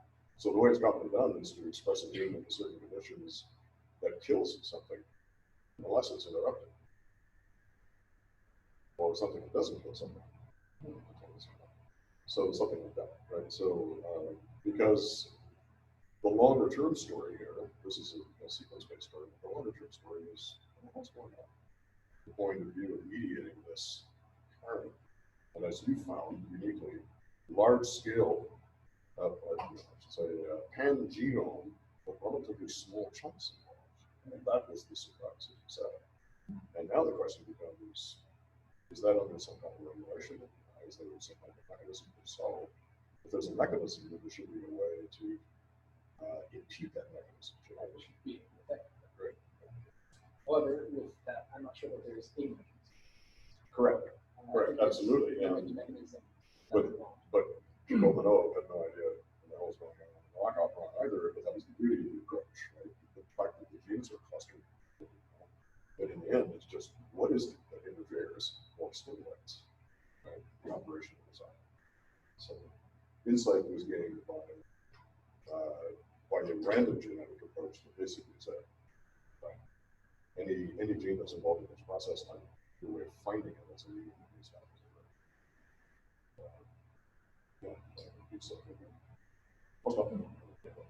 Wait, we continue, I don't know if you can hear me, we continue the second round with Mark, please. Try the video again. Hope the bandwidth holds up. So you talk early on in the thesis about data management, which is great.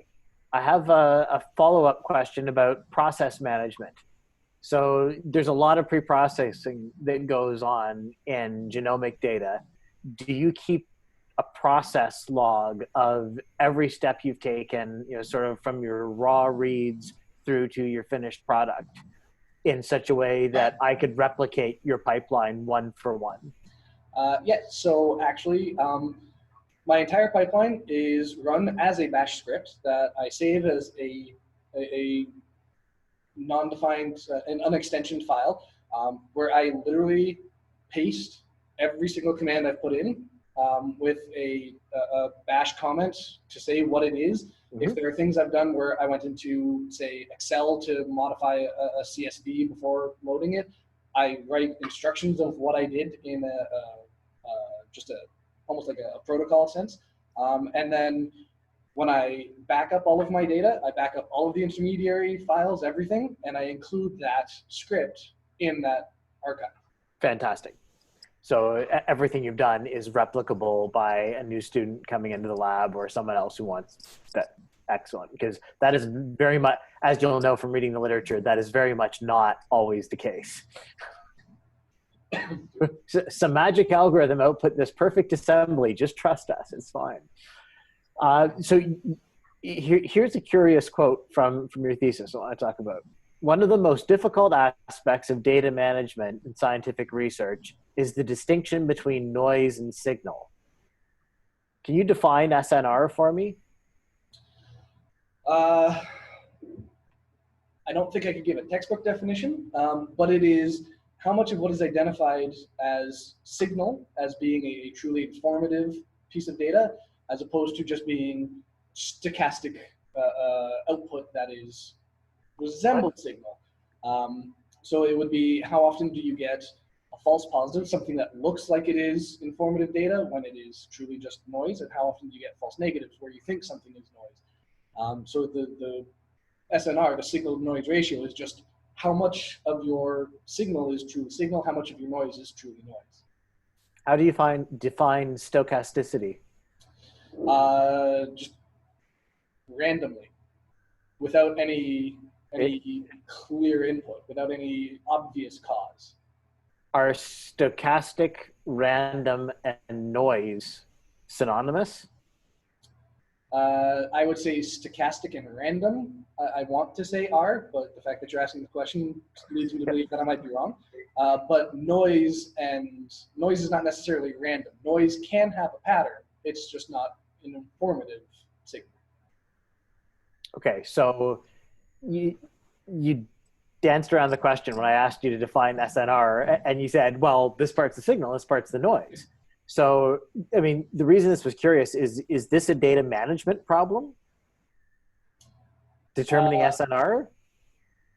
I don't know if it's a data management problem. It's because it happens in reading the data as well. It's not necessarily managing, but in generating the data, you can have the same. It's actually a really difficult engineering problem. It's not sort of just a data management problem, but I want to keep pushing on it. Okay.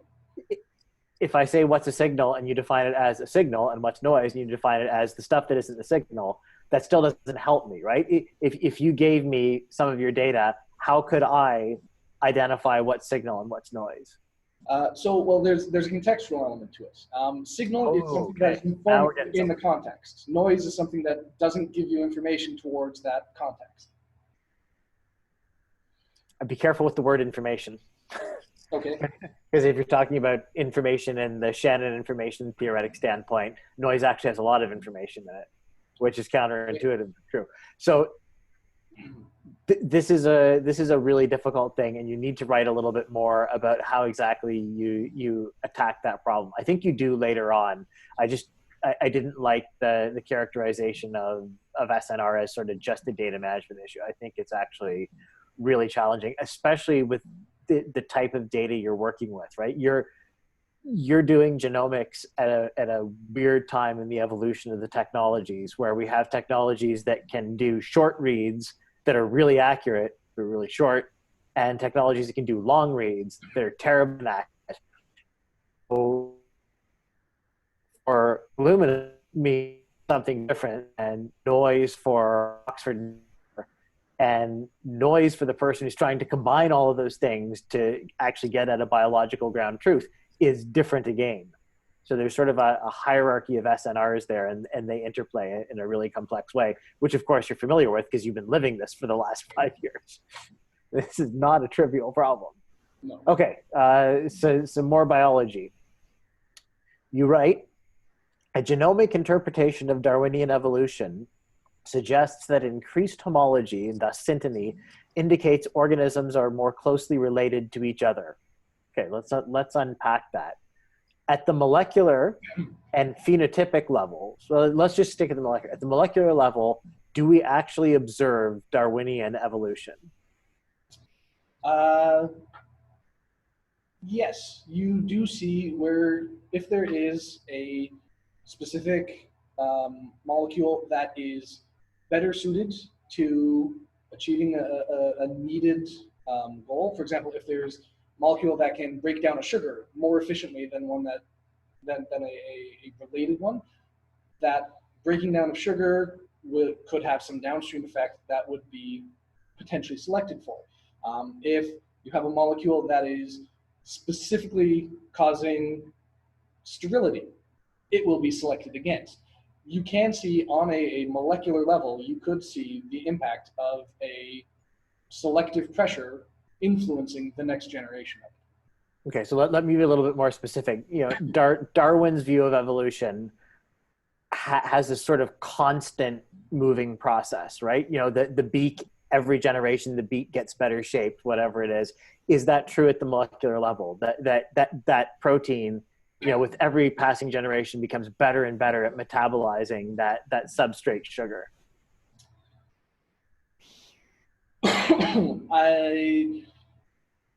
I'd want to say not better and better. I'd say more focused. Does it generation by generation? Sorry? So continue. Sorry. I'd want to say more focused. It's a protein that does a specific task that is needed to the cell better than a paralogous protein or orthologous protein would give that cell some kind, would potentially give that cell some kind of a benefit. It would likely have something that could be selected for. Okay. Sorry? Let me offer you two alternatives. So in one alternative world, that protein with each generation gets a little bit better at metabolizing sugar. In an alternative world, that protein is pretty much the same, and then some event happens, and now it's way better at metabolizing sugar, but then it sort of fixates again. And so in this world, instead of evolution being continuous, it's punctuated equilibrium. Which of those two is true at the molecular level? I would have to say the punctuated equilibrium. Okay, good. Do you know who Kimura is? I know the name, but I do not know why. Okay. Molecular clock hypothesis? Okay. Do you know the molecular clock hypothesis? I know in broad strokes, yes. Yeah, okay. So this idea that there's an evolutionary clock and constant stream of mutations from whatever, exogenous and endogenous, are causing a regular rate of mutation. So you just agreed and I agree with you that punctuated equilibrium is what we observe in the molecular world. How is that consistent with molecular clock, which suggests this steady turnover of mutation, mutation, mutation? I would say because the target function is the limiting factor. The protein is at level X, and it does what it does. When it gets that jump, all of the different mutations that are going through aren't increasing, for example, the breakdown of a sugar. The sugar will be the sugar every time until something finds an intermediary, something that it wasn't doing before. That's what changes. So all of those little mutations, which are continual, aren't generating they aren't the limiting factor because that's not what's being acted on. That's right. And so the observed function changes all at once, even if the underlying sequence taken as a whole seems to be continually evolving. Okay, are you still comfortable with what you wrote about Darwinian evolution applying at the molecular level? I would say so. I would just say that at a molecular level, Darwinian evolution I would make an analogy to a circle. From afar, the circle looks like it's curved. If you zoom in enough, it is an infinite series of straight lines. So I'm personally still objecting to your use of Darwinian, just because it that suggests you go right back to Darwin, and that is the continuous improvement model. And I do much prefer the punctuated equilibrium model, and think that the data in ecology and evolution reflect that better. So it's personal choice, but just reflect on your use of the word Darwinian there. Just evolution alone would make me happy, but I'm not gonna die on this hill. It's an opinion. Okay. You ask a question later on. Do I still have time, Mr. Chair? Yep, about 5 more minutes, please. Okay, good. So this is the one question I really wanted to get to. You asked a question that has on page 132 that had been in my head since the beginning, which is, how would you identify introgression in bacteria, in prokaryotes?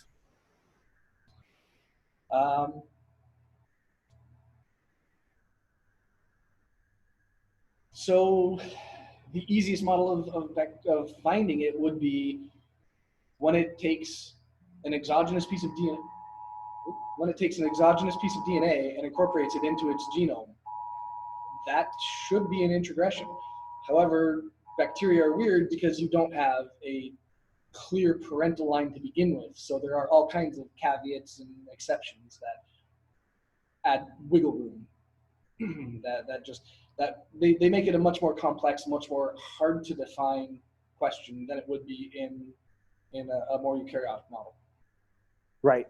So you're right. The uptake of new DNA does not necessarily alter the chromosomal DNA of the bacteria.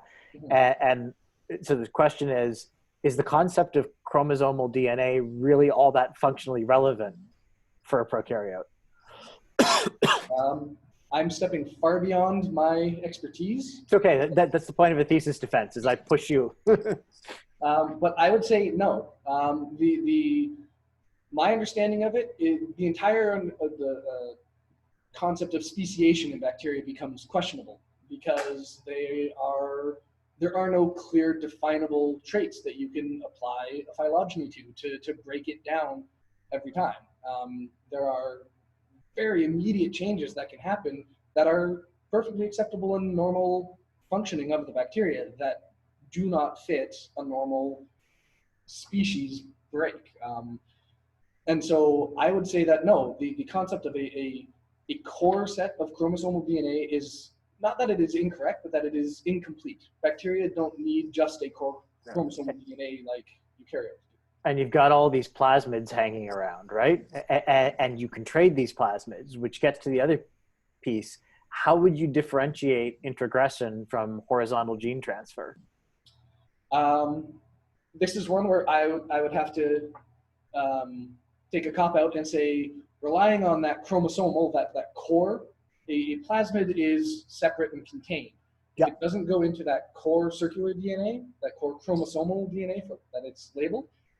I would say it's not an introgression. It is an exchange of DNA. But that is a technicality and a hand wave of, yeah. It's a technically correct answer, so I can't argue with that. But yeah, and again, it gets back to prokaryotes being weird, and maybe it doesn't make sense to differentiate between introgression and horizontal gene transfer because there certain strains for sure are constantly exchanging genetic material, which, as you earlier articulated, further confuses the issue of lineage and who did I inherit from whom, and did I actually inherit this from an ancestor or did I borrow it from a neighbor? But I think it's a really cool set of questions, and just you're very focused on plants here, but I think wow, there's a lot of similar types of questions, harder to ask, but with model systems that are easy to grow and fast. So maybe future work for someone. I wanted to thank you for a really well written thesis. I've read a lot of these in my time now, and some of them are really challenging. This was enjoyable. You write well. You write with humor. And you're cautious as a scientist, which I really respect. So thank you. Thank you very much.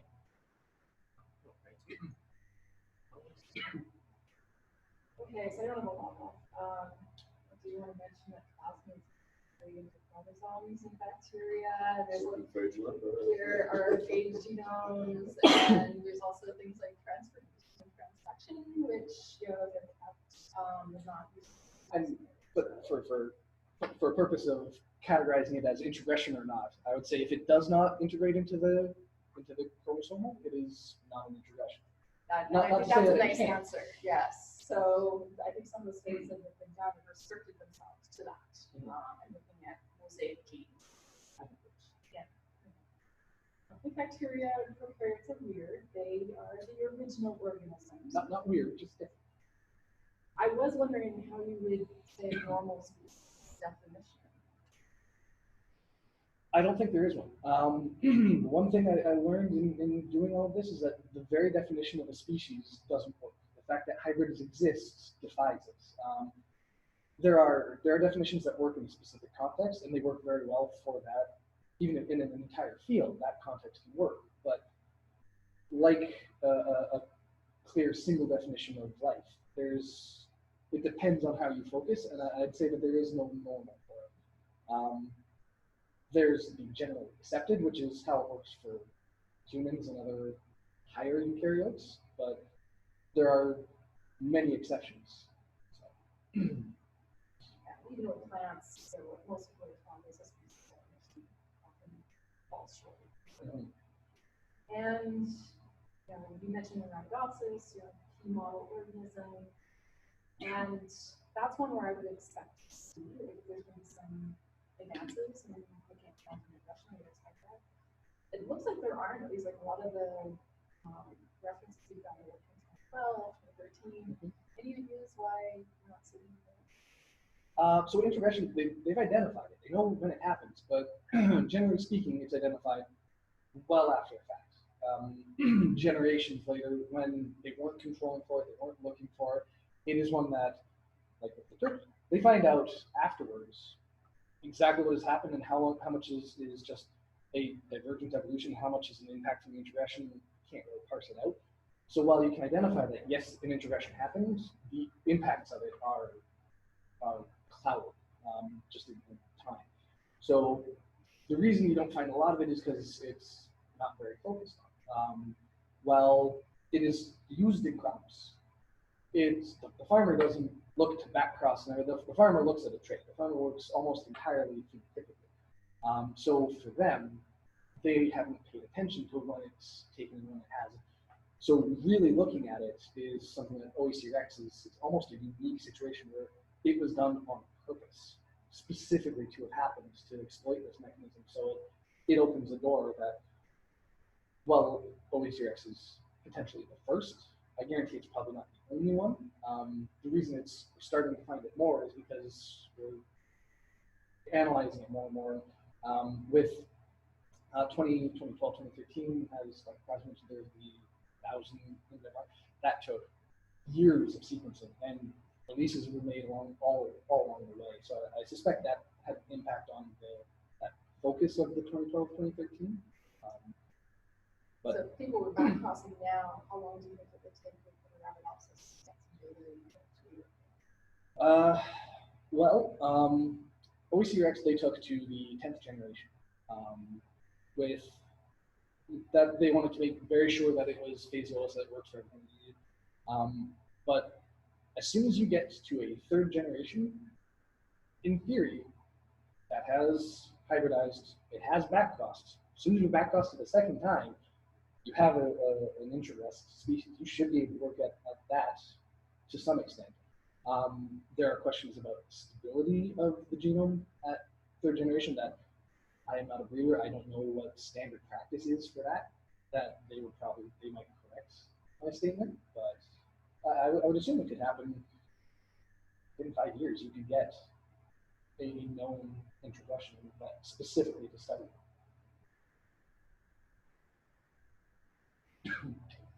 So I wanted to follow up a little bit on this notion of sentient, Okay. and being an indication of similarity of evolution.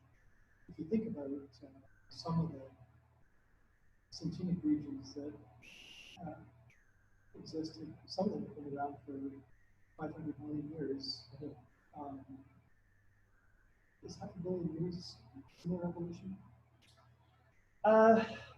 Depends what you're looking at. Some things, it's evolution can act very quickly on some things and very slowly on others. It depends entirely on what forces are pushing on it. I would say 500,000 years is enough time for evolution to half a billion. Sorry, 500 million is definitely enough time for evolution to show itself. So what are some of the pressures that operate to keep genes together in sentient So the easiest example are cell membrane genes. They are extremely highly conserved because the cell membrane is vital. If there is any deviation from that, if it is not perfect, it will be selected against very quickly. So it's having those be synthetic is almost a guarantee. That's actually the basis of how segment works. A lot of the genes you look for were cell wall proteins and cell wall associated genes. So why do they have to be synthetic? Because you need it as good as you can, and if there's a mutation to it that is not silent, that is not perfectly efficient, there is a pressure selecting against it. Okay, that operates at the level of a single gene. Why do they stop together? That I don't know. I don't know why they would cluster together. I can see no, especially on an evolutionary timescale, I can see no reason why they couldn't relocate to different chromosomes unless there is something specifically about chromosomal silencing. If this is kept in one area because this is now an area of euchromatin that has all these genes that need to be expressed at high levels, if you move it, it might become heterochromatic or less. So now you're getting at some sort of notion of functionally active chromosomal or protein domains. So what does that imply for the genes within?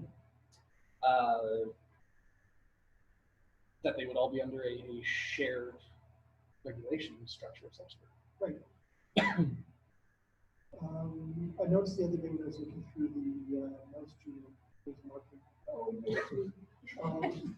that the genomes now annotate the CTCF from cohesive sites, and they demarcate boundaries often of topologically associated domains. So regions that tend also to be highly conserved in the situ sense. I know that CTCF operates in, or that topologically associated domains operate in maize, rice, and leptomesis. Any indication that it operates similarly in Physiolus? I honestly don't know. I haven't taken the time to look at the genome as a whole. My focus has been on this introgression, on trying to find what was there, and getting it assembled for analysis. So I honestly don't know because I just haven't taken the time to pour over it and see what could be in there. I was validating what I had done. I don't know whether or not tags are the same as the term that was used about a decade ago, gene regulatory lots. But I kind of wondered as I was reading your thesis whether introgressions occur when blocks, sentient blocks, as an accident of the way they regulate it, the way they happen to be coincidentally exposed at any given period of time. could be.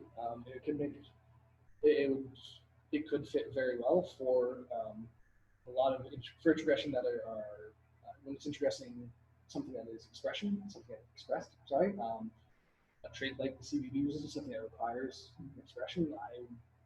I would suspect that yeah, there's probably some increase in likelihood in those regions. If it is something that is a silent region, say a TE that is being introgressed from one to the other, that is happening through an introgression event instead of an actual transposition event, I suspect it would be much less likely just because it is as silent and shut down as it is. But I don't think it would be detectable as readily as the ones that do have an expression element to them. Is it a big deal to annotate the genome with CTC sense? I think it would be. I can see an immediate benefit to it. Yeah. No, I would have difficult at this point, so that a relatively trivial. Having never done it, I do not know. I'd assume there's some specialization that would come to it. There's like anything, there's some training. But for the technologies, getting them, the amount of data that can be generated, and the way it can be interpreted, I can't imagine that it would be prohibitively difficult. So all the sequence that you're using to do your assemblies was DNA-based, not like Except for there was some DNA that was used early on for verification and quality assurance of the initial reads that we got. But my assembly work was entirely DNA. Yes. Is there information for putting all these available? There is. I actually even have it on GBrowse. It's available through the NCBI's short read archive. They have it from root, from leaf, from stem, from I think 6 different areas. But I pulled it down and it's on there. Again, I just haven't had enough time to really. I know that in memos, some of the neighborhood of 82% of the genome was transcribed as well. I wonder if it might be a useful tool to help some. I'd imagine it would be. The gap filling is one of the steps that I was worried first about structure to make sure I had enough to look, and then about functionality. Once I had functionality, I put the rest, like completing it, took a back burner more to being able to analyze it and see what I could pull from it. But the gap filling is a major step that I already have ideas for version 5 and version 6. That I'm ready to do it. At some point I have to stop. Yeah, at some point I have to stop and write my thesis on a version. So version 4 seemed to be workable then. Thank you very much. Yeah, that was our advice to anybody, correct? Yeah. Stop branching and get on. Okay, just a couple questions because it's kind of relevant to the defining event that is used to validate, for example, the POI tool functionality or the identification of discontinuities in inheritance, parental inheritance, which and zeroing in comes I made was nice in the sense that there was a well-defined marker there and that would position very well. You never know to apply it to chromosome 4.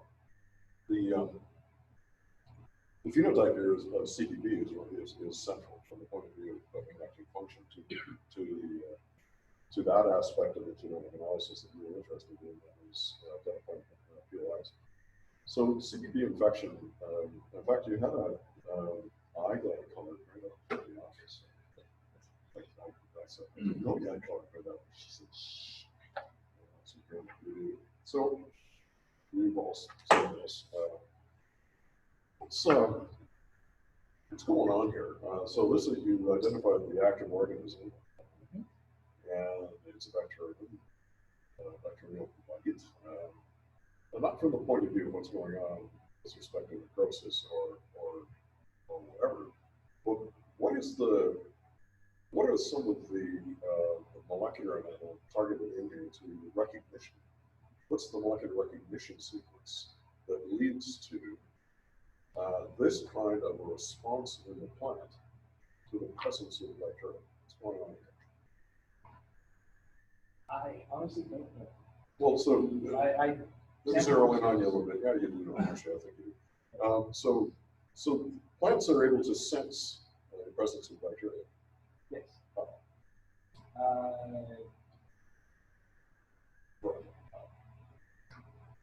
So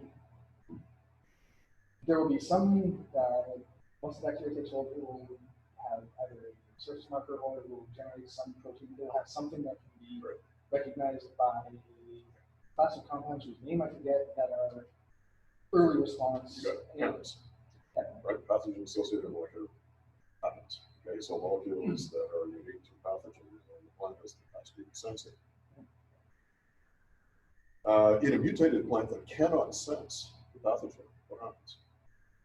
I assume pathogen grows into sorts of resources in the plant. What's going on in the elevations? Is That that the pathogen pooping on the plant?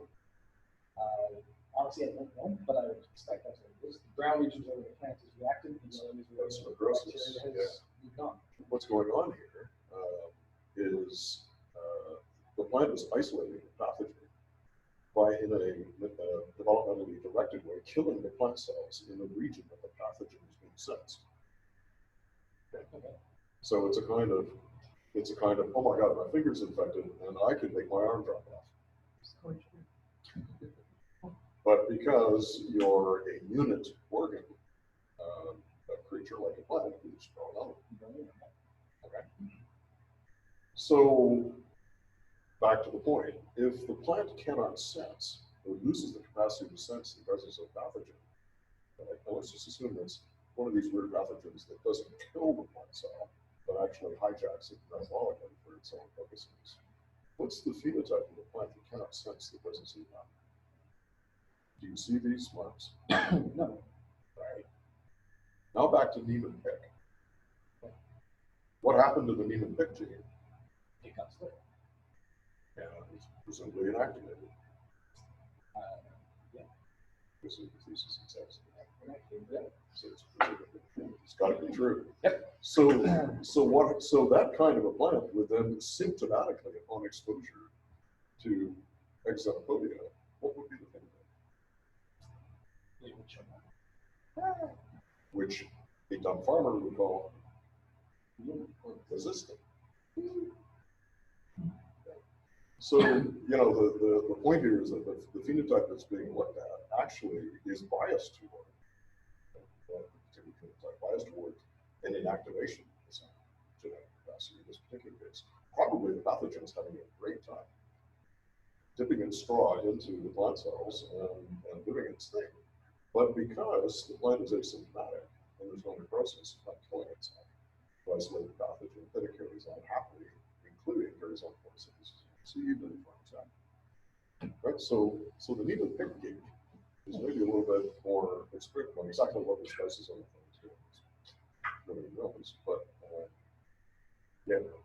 So you got to kind of think about it as an interpretation. I don't, because it's not core to the issue of mechanisms of hormone depression.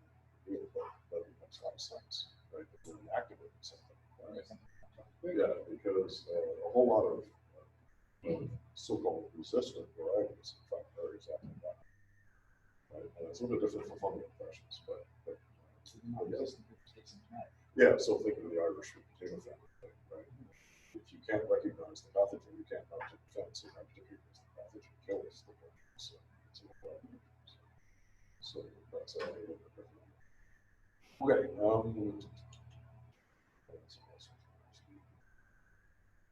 Yeah, you mentioned something I like about the thesis. I think Mark was really into this too, but I'm being quite cautious in terms of, for example, the validity of computational-based annotation. Let's do it as well. You're looking for patterns. And if the pattern's there, and if it's not there, there's no data, but there might be something there. But the pattern, right, that is a different pattern. So, for example, AUGs. All genes use UG and I. They use AUGs in the initiation, but not all. So those are likely to and yeah, so although there are some better algorithms now to try and predict whether the complement of tRNAs are such that the initiated tRNA might be not an ETG to do this. And yeast that's pretty well described. It just hasn't been extracted.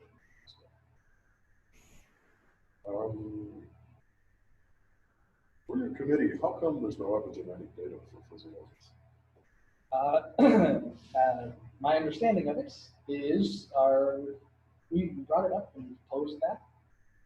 However, under review, the benefit thereof was not immediately seen, and so it was not approved. Yeah, that's true. External review. So there's no evidence of the importance of epigenetic information.